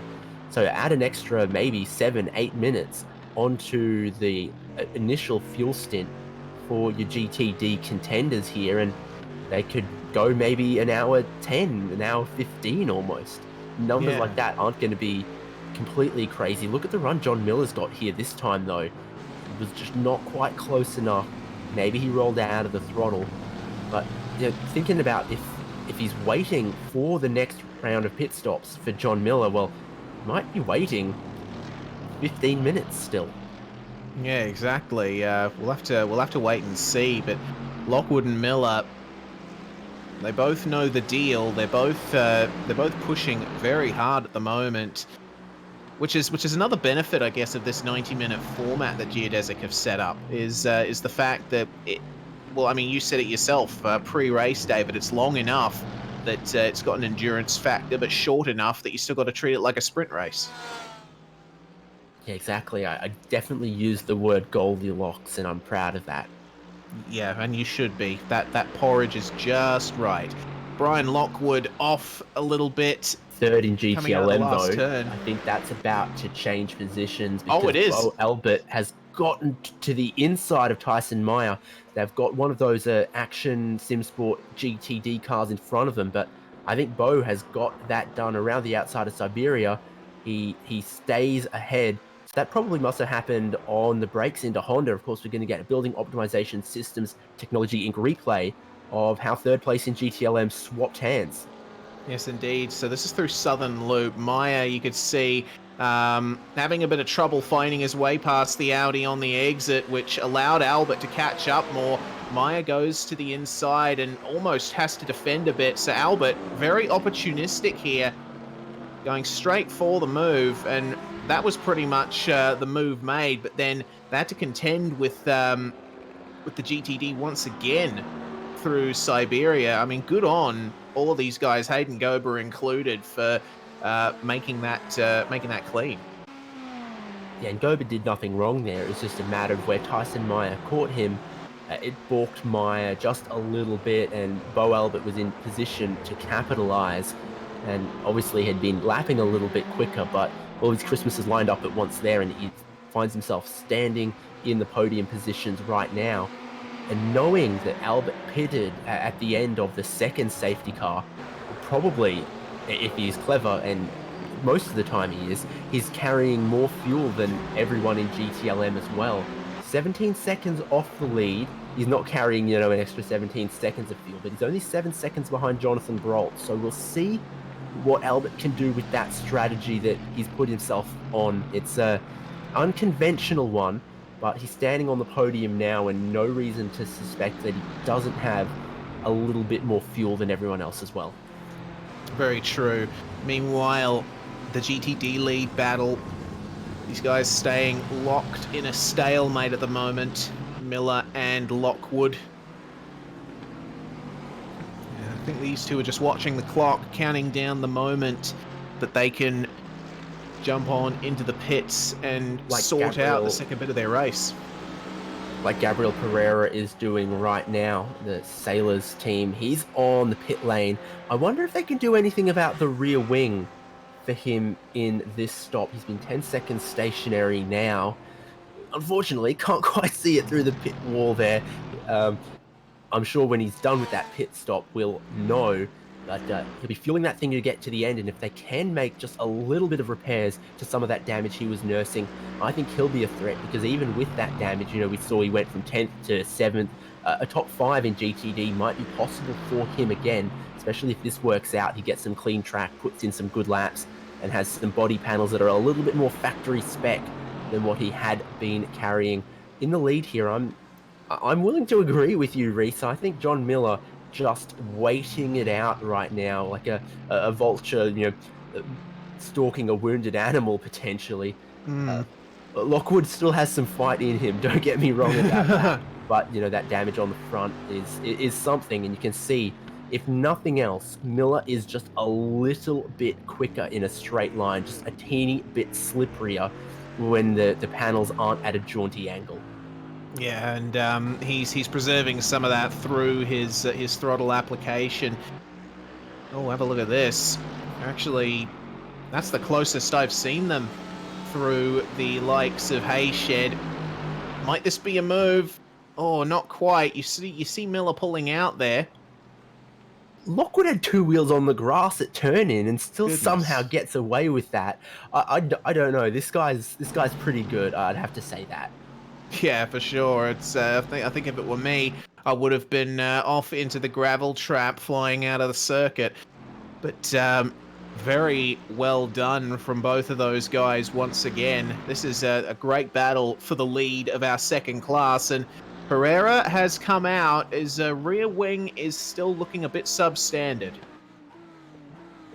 Yeah, so not able to do much about that, while he was also getting fuel. Looking at pit stop time for Pereira, 45 seconds. So that's a little bit longer than just taking a splash of fuel. I don't know, did he decide a new set of tires was mandatory, or there was something else he needed to get repaired? Not sure, but for Pereira, 45 seconds in the boxes, more than I would expect for just taking fuel. I mean, unless he got a speeding penalty or something, which Maybe possible here. Slow pit lane that you approach at high speed, and that line where you've got to be down to the limit of, what is it, like 50 kilometers an hour or something, it comes up on you quickly. So if there's any circuit that you would get speeding in pit lane, it'd be here or Imola. Imola always gets me. Yeah, absolutely. It's demonstrates the importance of practicing your pit stops before the race. I mean, we're all sim racers. We all forget to do that, but it's a good thing to keep in mind. Practice your pit stops, people. Yeah, the pit entry right up until that pit lane speed limit is part of the racing track, and you've got to race it like it's any other corner. It's just there's a little bit more consequences if you come in too hot than some of the other corners. But it's racing surface. You can overtake on the pit entry as 2 Mercedes in the lead. Put a lap down on Shane Cameron, who's had a pretty torrid race, it has to be said. He's been in the barrier in a few places. Yes, indeed. And Bo Albert, my goodness, the fastest car on track last lap. He is on an absolute mission in that Altus Esports BMW, chasing down the Geodesic Alpine Stars car of Jonathan Bro.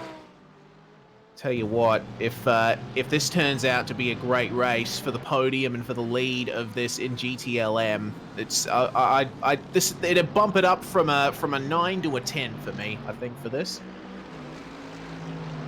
Yeah, indeed. Miller still stalking Lockwood. Albert now stalking second place.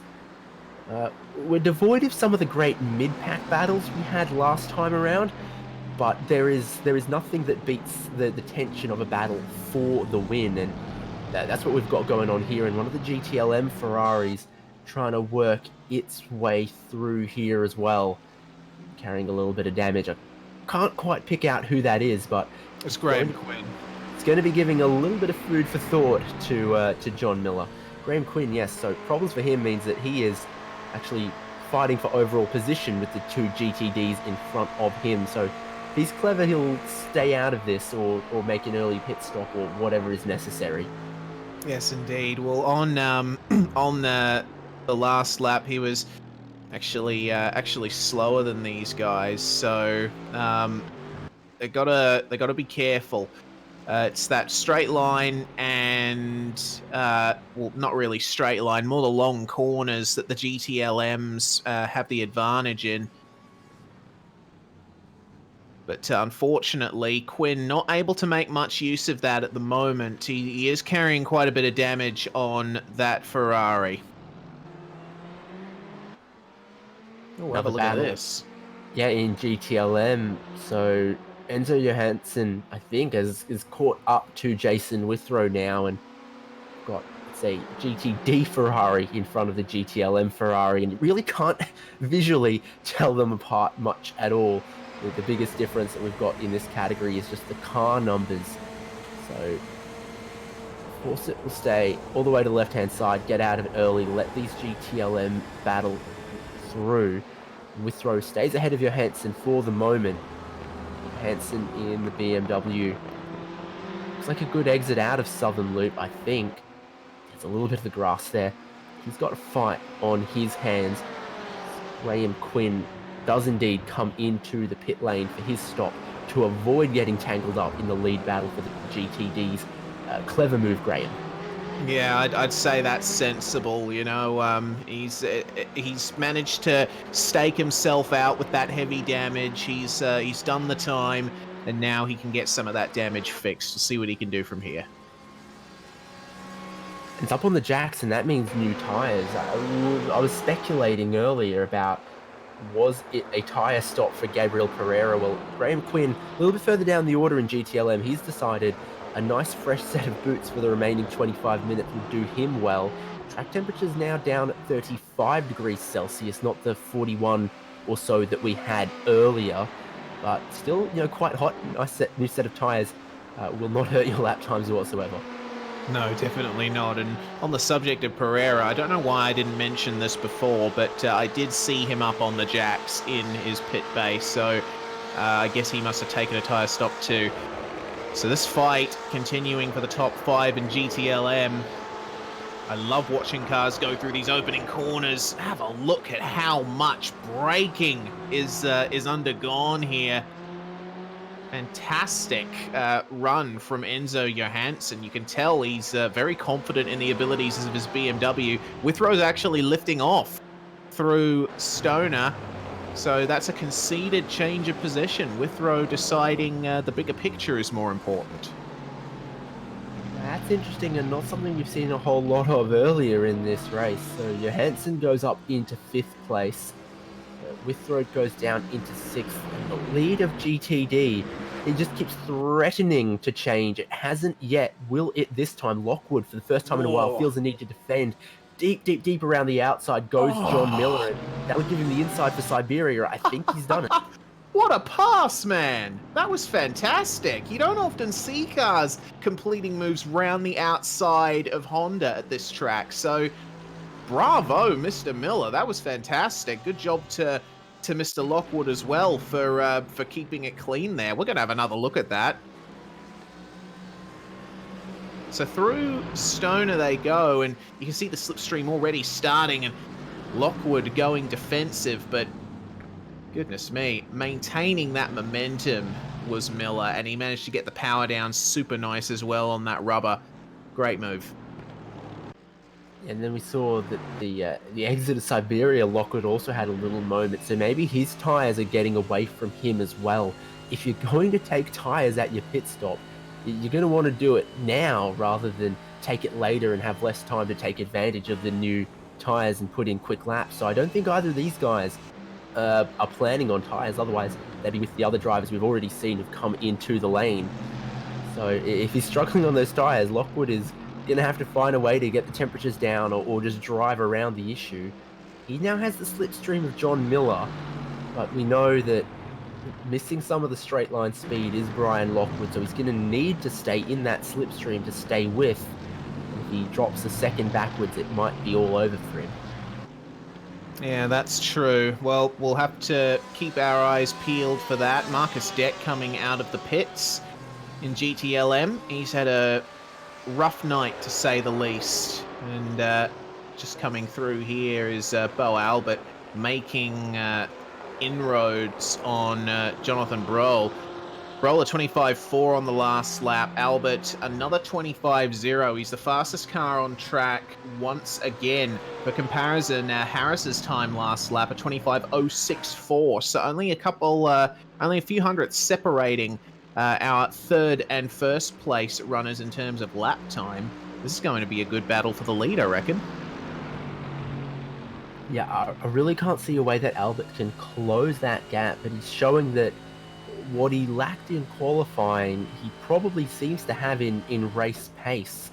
He's mixing it with everyone in the race pace. He just didn't quite have it all together in qualifying, so that bodes well for future rounds in the series, I would think. Absolutely. And this battle in GTD still raging on as it always has. I reckon Lockwood is thinking, now it's my turn to save a little bit of fuel. And these tyres, as you mentioned, don't matter that much in the GTDs as the leader is pitting. Robert Harris for Team Tortuga into his pit box. Albert's going to go by and take the on-track lead as Broll actually has come into the pits as well. And Tyson Meyer, every GTLM except Bo Albert, who'd already taken on a little bit of fuel. So I think this is as far as a lot of these cars can go. The pit lane is lit up right now. It's also got Ferris Stanley, Jack Anderek, a whole bunch of others in there. Pit lane time, the stationary time in the pit box for Robert Harris was 14 seconds, 15 for Jonathan Broll. Bo Albert, I mean, he's not going to be able to take a negative number of seconds of fuel, so he's not going to bridge that gap to Robert Harris just on the pit stops, but it'll be a little bit closer. The real battle, I think, that we need to watch is going to be Albert and Broll. Where are they once Albert has to take his final pit stop? That's it, and you mentioned Broll's stop as 15 seconds. Well, Albert, of course, having already taken a few bits of service, I reckon the slightly shorter time that will result, at least it will be close. I mean, looking at the cars on track, it's a bit more than a 15-second gap. Pit transit time is about, I'd say, anywhere from 35 to 45 seconds, depending on whether you have damage or not, and of course, assuming you're not taking tyres. So it shall be close for second, that's for sure. Hammer time for Bo Albert. I mean, we see this in Formula One when your competitor pits and you're trying to make an overcut. That's when it's hammer time, and Bo Albert's just put in his fastest lap of the race, his first lap under 1 minute 25. Not the fastest lap of the race, but within a tenth of it. He's burnt the fuel off and now going hammer and tongs, trying to overcut second place. Yes, indeed. And Alex Coffard for HJ in the pits, as well as Mr. Harris's Team Tortuga teammate. The Action Sim Sport guys starting to think about pitting as well. And GTD leaders there we on go. the pit lane together. So John Miller in, Brian Lockwood in, right behind him. Lockwood's got the slightly further Miller pit overshot! stop. Miller overshot his box. He had to reverse back into it. That's going to cost him.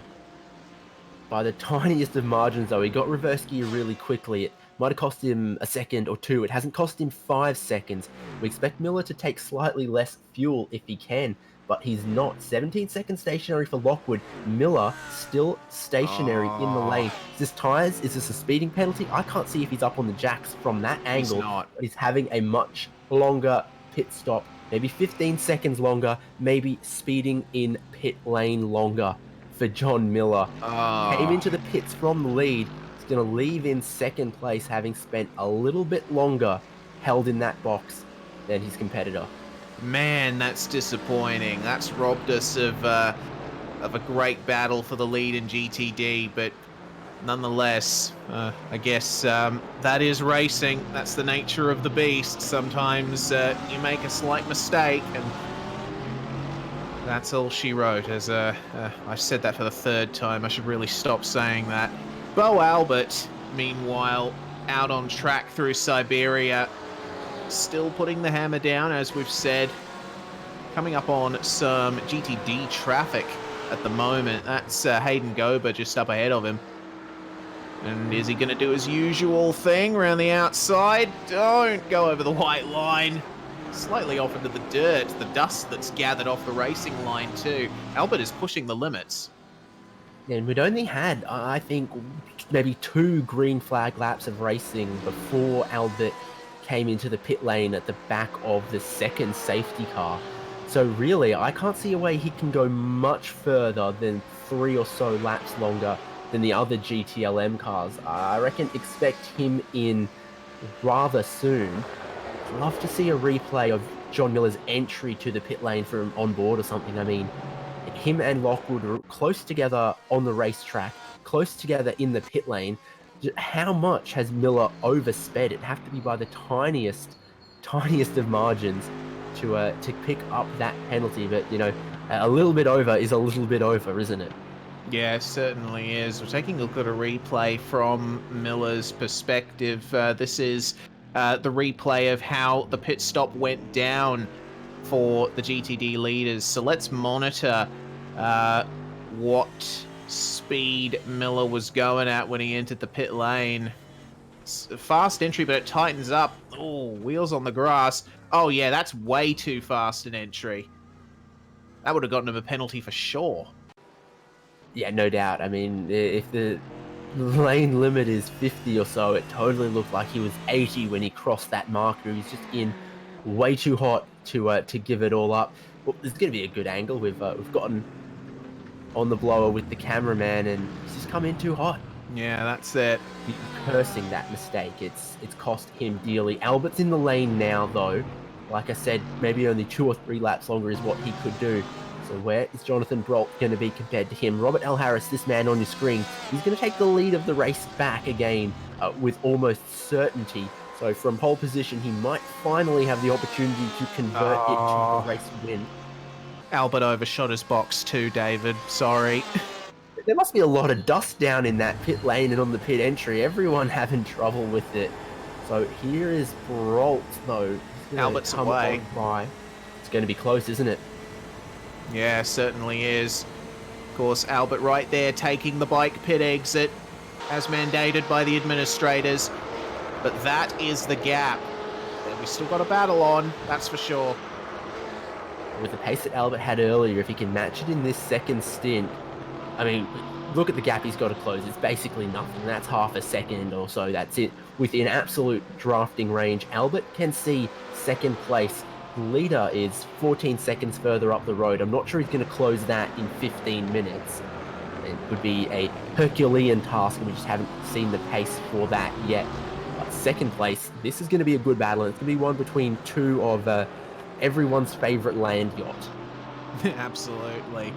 The 2 big boys on one Phillip Island racetrack.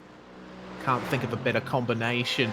Coming through hay shed, completely flat in these cars. It's a beautiful experience. I love how much grip these cars generate. Like, they seem to strike the balance between downforce and mechanical grip. They're not quite as aero-dependent as a prototype, but you still got to work and push hard through corners for that extra grip. Yeah, big diffuser on every GTE, GTLM specification car. These ones, no exception. A car around looked like one of the Action Sim Sport cars. No, it's Oliver for Fury Sim Sport. So Ryan Oliver has had an issue in the final corner. It only takes 2 wheels on the grass and you can do something exactly like that. And that's what he's done, but heavy onto the inside wall before he did that. And nearly, he doesn't roll back onto the track. My goodness. So 2 wheels on the dirt, spins it into the inside wall, and damage, and the fact that the engine appears to have maybe survived that. Oh no, Albert! Oh, goodness me! Marino Reyes and Bo Albert together. Albert's managed to save it, but Reyes off the track. That is going to warrant a building optimization systems replay, because my goodness, this was one of the most awkward spots on the racetrack for this to happen. Reyes actually hit Albert again and pointed him straight. I think Albert's done that to himself, really. Just been too eager to follow the slipstream of Brault, and you know, Reyes was under no obligation to roll out of the throttle there and give him the car length. I think Albert thought he was clear. He wasn't.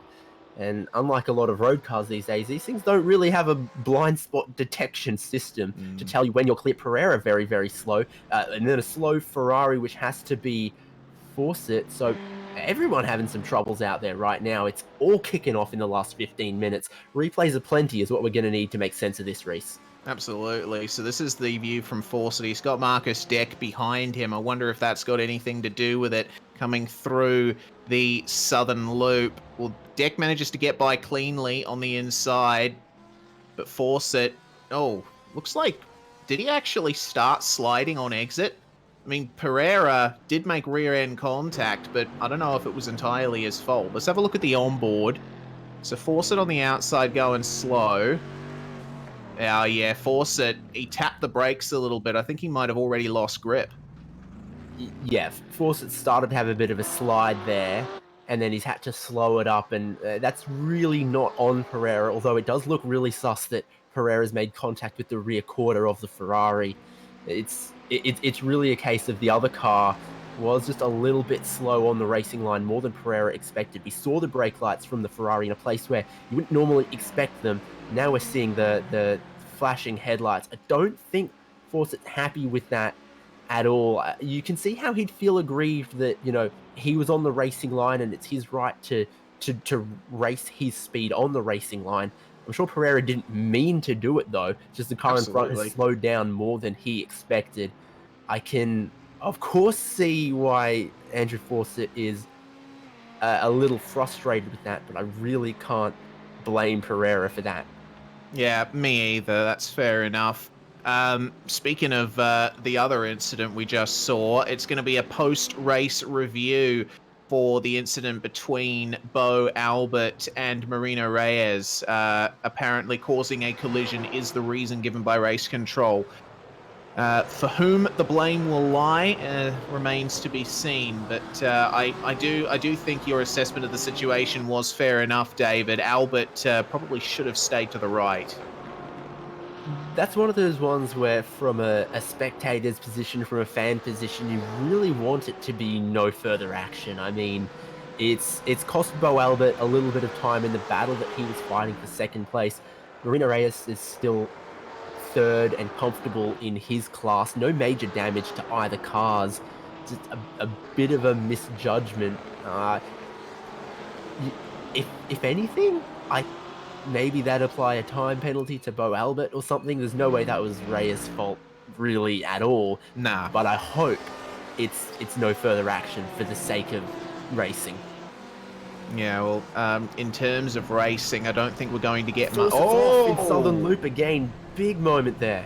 Yeah, goodness me. That's been a problem corner for quite a few cars in this one. Fawcett going well beyond and doing a bit of grass mowing and playing in the sandpit too. Well, he's managed to get going cleanly, which is good. We'll take a look at a replay while we discuss. Oh, this is a good onboard angle, right over the driver's shoulder. Oh, just caught the grass on entry. Easy to do. Yeah, it looked like it too. I think maybe just the right-hand side tyres a teeny bit on the grass. So let's let Hayden Dover close up quite a bit of time. Andrew Fawcett is not having the best last couple of laps and not bringing this race home strong. A little bit of contact with Pereira, a little bit of a slide. Now trying to hold on to 7th place, but Goba, that Audi, looking a little bit stronger right now. Yeah, absolutely. Unfortunately, I think the race is over for second place because Bo Albert is not able to get below a minute 26 with the damage he sustained from the contact with Reyes. So that's over. But this battle for 7th and 8th in GTD, still 100% going at it. Fawcett with a bit of a slower entry into turn 1, but he's managing to make it work for him. Have a look at Goba. He's really leaning on those front tyres into Southern Loop. Yeah, no fresh tyres at the last pit stop for either of these guys. So they're both on tyres that have raced 80 minutes or so already, and this is a track that can absolutely punish your front right tire. A lot of fast, long left-handers like Southern Loop, like Siberia, like Lukey Heights, and like the final corner, all of those come together to really punish your right-hand side tires around here. And best of them might have been used up by Andrew Fawcett. Maybe Gober's got a little bit left. He was certainly far more confident throwing it into Southern Loop with a bit more speed on it, but through the slower corners, like Honda, he may have lost out a little bit of time. He's not right underneath the rear wing anymore. Yeah, that's right, and he's still carrying... well, actually, he's not carrying any physical damage, is Hayden Gober, but that car has been through quite a bit in this race. So from this point, if you can get past Fawcett, it'll just be a matter of bringing it home, keeping the nose clean.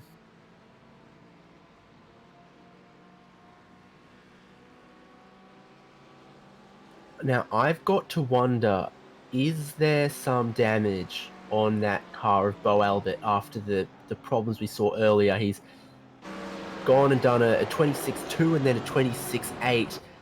He's not on the pace he was on before the pit stop. It's really dropped away, and he's not closing Jonathan Brock back up. I think he's either given up on trying to fight for second position, or he's lost some top end speed or something, or a little bit of grip on that car. His lap times are not what they were. Absolutely not. It's I think he's just counting down the clock to the checkered flag. We've only got 7 minutes to go in this race. Absolutely flown by once again. I think when you mentioned, David, that we had 15 minutes to go, I had to do a double take, because I'm like, what? It's 15 minutes to go already? Feels like we just started. It's like that sometimes, isn't it? It really, really is. Though Brian Lockwood, your GTD leader, he's got Graham Quinn right behind him again, and that's a GTLM car that pitted to get out of the way, but then didn't really execute an undercut, and is right back there trapped behind the GTD class leader. He's going to force his way through here. I think Lockwood, who has quite a bit more buffer than he did at any other point in the race up until now, probably wise to let that go at this point. Yeah, exactly. Especially considering he's going to consolidate his already nice points lead coming out of round one. So it's all about just staying out of trouble. Your two class leaders on track together for a very rare occasion, Lockwood and Harris. This will be a good demonstration of how the cars generate their speed. You see that they're pretty similar in terms of straight line, but when it comes to the corners, that 911 RSR has a lot more downforce sucking it to the racetrack than that Mercedes does. So through these high-speed corners, that's where the GTLMs make up most of their time. They actually have round about the same top speed as the GTDs.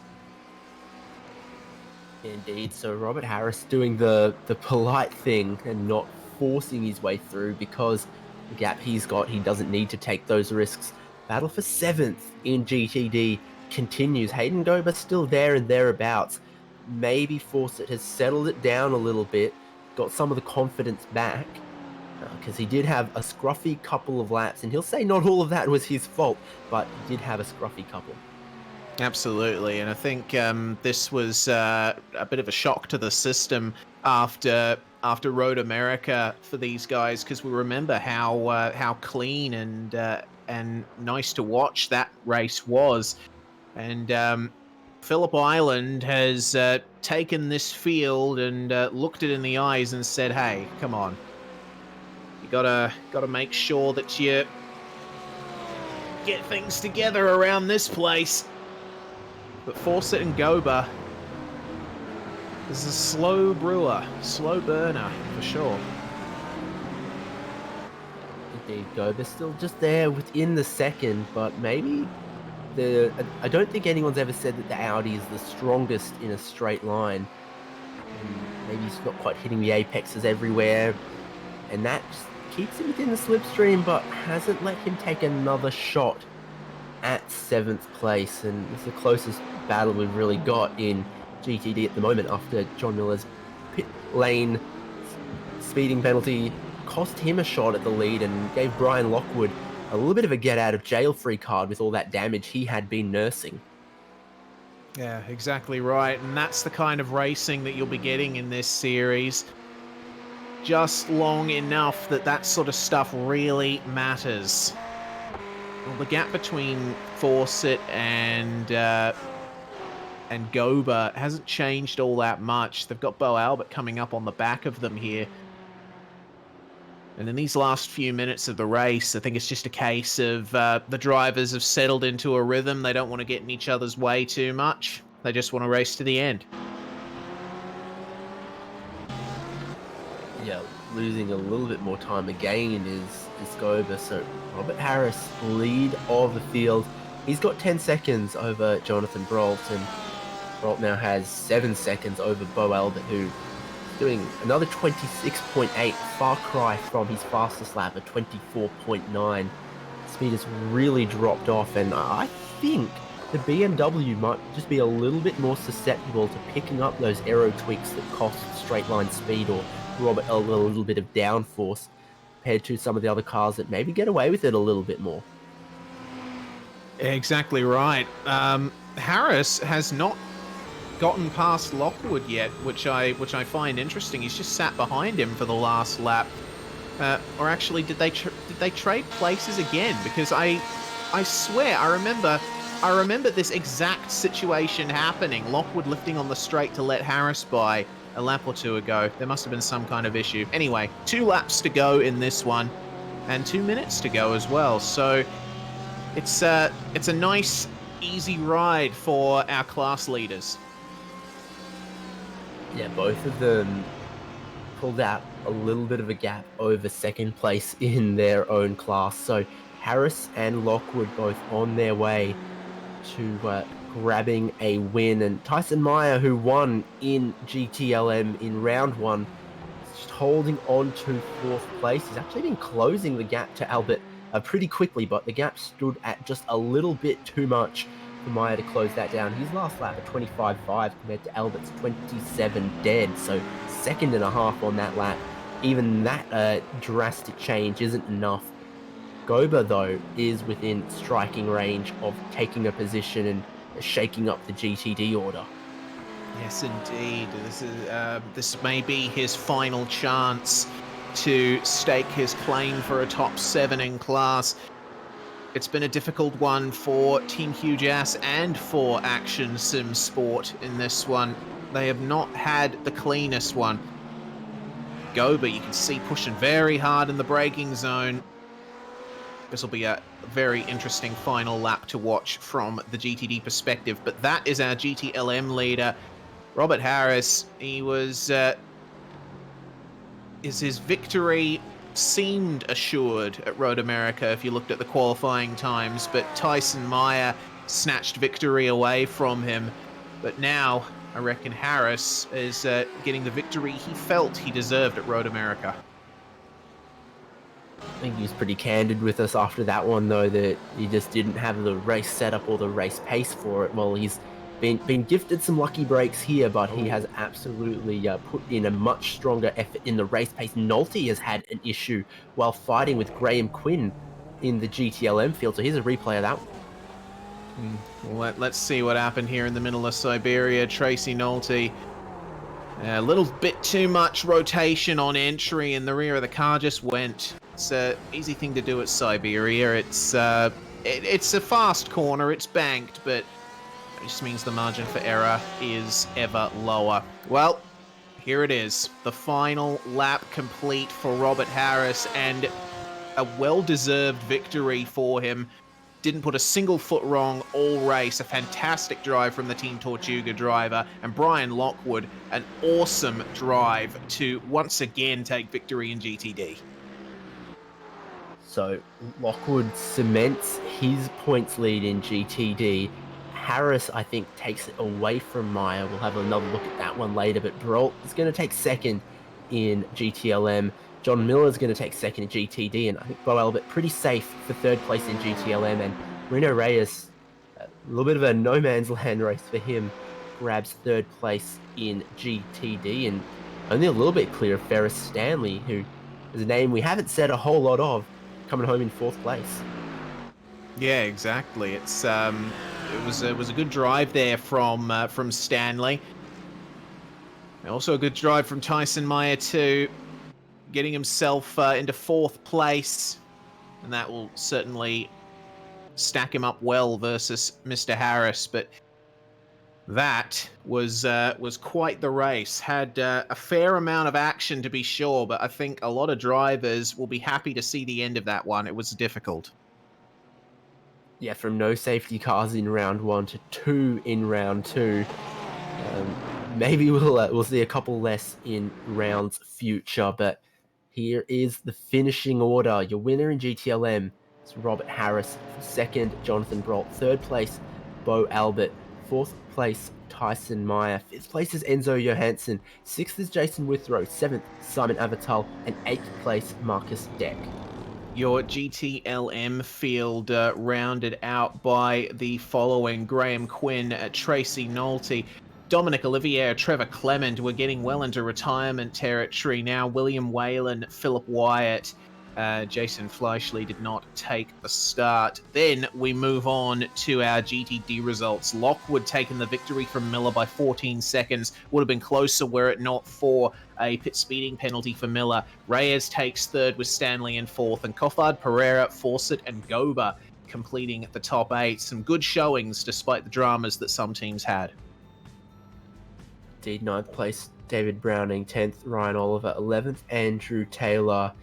Then Jack Anderett gets 12th. 13th, Shane Cameron. After going to space and back, he finishes the race some way down the order. Dan King, a retirement. Older Stepanovsky, Zach Plummer as well. Remember, were there any other retirements in that class? Jesper did not take the start of the race, and neither did Mark Herzog. So that is your full field in the Geodesic GoPro Championship. An awesome race, to be sure. We await driver interviews. We will take a very quick break, and then we will be back with post-race interviews right after this. You're watching the iRacing Esports Network. We're SimSpeed TV. This is the Geodesic Racing GoPro Championship.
Growing up as a kid in Oklahoma, where I'm from, the Chili Bowl is the biggest race that we have.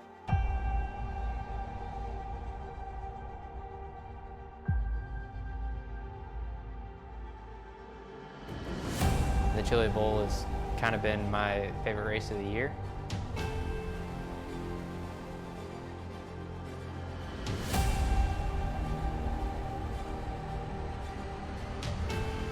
Growing up a dirt racer in Oklahoma, that's kind of the holy grail.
This is it, the post-race show for the Geodesic GoPro Championship Round 2 at Phillip Island. My goodness, what an event we had, to be sure.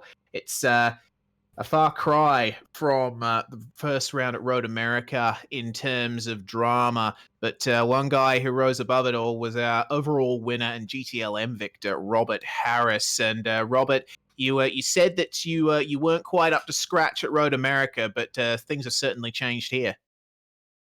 For sure, I think I just put in a lot more practice and had a better setup this week, and I think that reflected itself during the race. Yeah, the restarts off those safety cars seem to be where you really put the hammer down. What were your thoughts on the drama in the opening laps? A lot of it did happen behind you, but safety cars for the first time in this series. I still don't know what happened to cause the safety cars, but it really didn't affect my race too much. Just pushed the pit stop back a little bit, and I didn't have to take as much fuel in the pit stop. So that's basically all it did for me. Well, from your perspective, then it must have been a good race. How does the Porsche tackle Phillip Island? It was really good to drive around here. It felt really nice. Much better than Road America. Well, we go to another high-speed flowing track for the next round of the series, Road Atlanta. It's certainly going to be a tight squeeze through the S's there. For sure, traffic wasn't that bad this race, but it could definitely play some problems there. Well, before we let you go, Mr. Harris, who would you like to give a shout-out to? Just the Geodesic guys for putting on the series, and my teammates for helping me practice this week too. Robert L. Harris, your GTLM race winner, and we're going to bring in Brian Lockwood here. And David, you've got him. Yeah, Brian, winner in round 1, a winner in round 2, and neither of them were quite plain sailing. A little bit of fueling dramas in round 1, and this one here, you were obviously nursing quite a bit of damage from the start of the race. How did you see the contact that put some bent panels on the front of your Mercedes, and how does that affect the car? Well, it was some nasty contact, and I got a lot of aero damage from it, but I was very lucky to the suspension felt pretty much fine. So I think I was down on straight line speed. I was down on maybe a little bit of high speed cornering, but aside from that, the car was, plenty drivable, did what I expected it to. So I got really lucky in that regard. I could just drive it like I know how to drive it. No safety cars round 1, but we had 2 this round. How does that affect your strategy? It looked like everyone just took the opportunity to go longer on the fuel because of it, but how much longer before you'd think about mixing it up or heaven forbid trying to no stop the race?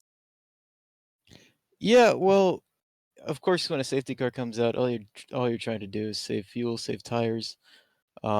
We had to stop with about 20 minutes or so left in the race, even with those two safety cars. So it wouldn't have been feasible to try to stretch it. Maybe if we saved hard every lap, we could maybe save an extra 10 minutes, but even that would be really tough. Well, you've extended your points lead, and we're still very early in the championship. But have you thought about where you might put the trophy and what you might film with the GoPro? Well, no, I can't. I can't think about that yet because No, that's good. John That's good. is Don't jump the gun on that. keeping me very honest, and I'll tell you what, John has really come into his own as a driver in the past few weeks. So I think he's going to be a real challenge moving forward, and I'm looking forward to the fight for the GoPro. Yeah, well, best of luck, and hopefully you put on some good racing while you're doing it. Can say that on behalf of SimSpeed TV. Anyone you would like to thank? Any shout outs you need to give? Yeah, shout outs to the teams, the usual, Racecraft Engineering, the Racing Network. Uh, Worked with John and a couple other guys from the team for the setups today, and clearly they were pretty quick. So just thanks to all them, and thanks to you guys for the awesome broadcasts. Thank you. Reese, back over to you for a little bit more GTLM coverage. Exactly. I've got Jonathan Broll on the line here. Jonathan, it was a 4th place for you at Road America, 2nd place at Phillip Island. You must be happy with that. Yeah, hi guys. Yeah, I'm pretty happy. Yeah, especially with the time I put in there, and yeah, that I was hoping for another yellow at the end. I was trying to save the tires as best I could, and maybe go for a push at the end. But Robert pace was awesome. I was surprised by my quali actually. The quali I screwed up on the first round. That's why I ended up starting the back of the pack. So now it was a better starting place at second. That's for sure. It looked like at the start of the race, before all the drama happened behind you, you and Tyson were having a good fight. I know Tyson. I love this guy. You know, he wanted to. I saw him like he's like, no, I'm not gonna let you. I'm not open that door. I knew he would strike for. You know, we're good friends, so I thought, oh no, no, no. There's no way you're passing. I squeezed him on the right, so I think he saw that. So so he backed out. So I didn't know. I heard something, and then the yellow. So I was quite surprised of that first lap, but it was pretty good. And then the next restarts, I was maybe a bit faster on the throttle in the second gear, so I didn't get cut twice. That's for sure. It was almost a close battle between you and Bo Albert, but unfortunately, some traffic drama put paid to that. Were you fearing Albert in your mirrors? Not really. I it felt it kind of it was quite okay. Well, Bo, maybe at the end, you're talking about that battle at the end, yeah. Hmm. This one, yeah, I knew he had more pace. I don't know where he found out. I was actually keep because I was kind of in I would call it middle of nowhere. I had a big gap in front, big gap at the back. So I was kind of cruising along, saving tires and hoping for another yellow. And then I saw Bo coming, like, wow, he's got some pace now. I better start pushing. So I start to push. And then I don't know, he got lucky with the yellow. He exit right behind me. And so I'm like, oh, okay, this is a battle now. So I was quite nervous about it, but at the same time, I was excited about it. I thought, okay, this is going to be an interesting, 8, 10 laps to the end. But that little contact was unfortunate, I guess. Well, all up, a profitable night for you. Are you looking forward to Road Atlanta in 2 weeks' time?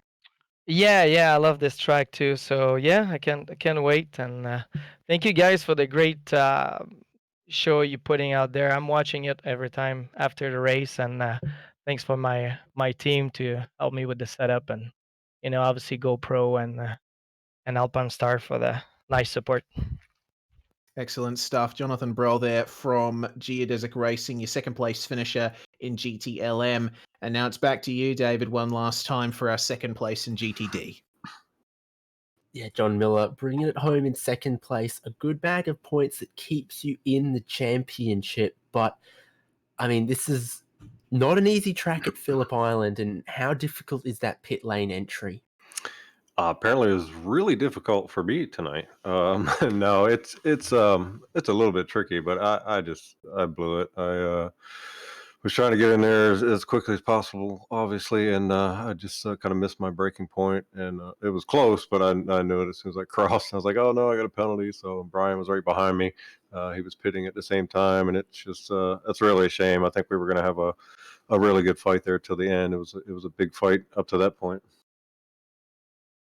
It looks like this was a track that really favored the Mercedes GT3, cleaning out the podium with them. Obviously, in this series, drivers are locked into their choice of car for the whole season, and Mercedes looks like it's paying dividends for you. Yeah, and I think we talked about that a little bit last week. I mean, it's to me, it's the most balanced car. So it's for us, the decision was to take that car, and it's going to be quicker on some tracks and slower on others, but it's going to give you a fighting chance on every track. And knowing that you're in the same equipment as Brian Lockwood, what are you going to have to do next round to catch him?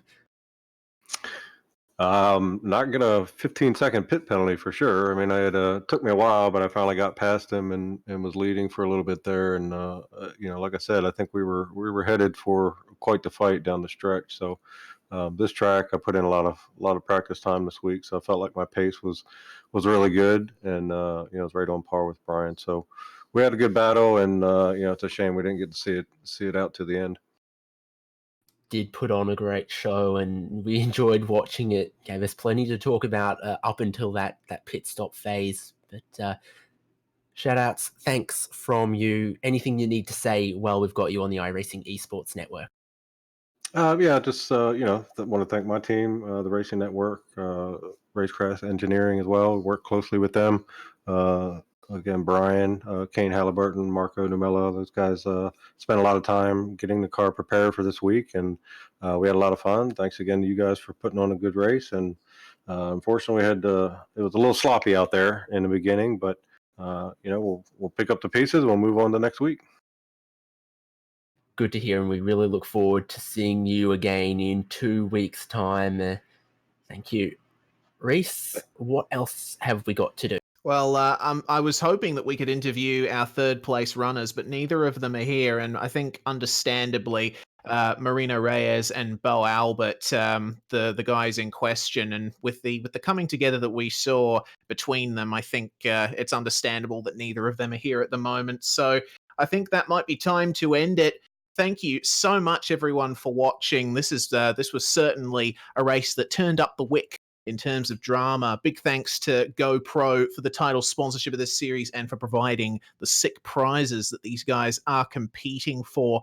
And also, thank you so much to the iRacing Esports Network for putting this series on the channel and giving it the exposure that we reckon it deserves. I'm Reese Gardner. The second set of sultry tones that you were hearing in the commentary box was David Haynes and Jay Kennedy on cameras and in our ears telling us what's what. Thanks, everyone. Geodesic GoPro Championship at Phillip Island. Harris and Lockwood, your class winners. Have a good one. We'll see you next time.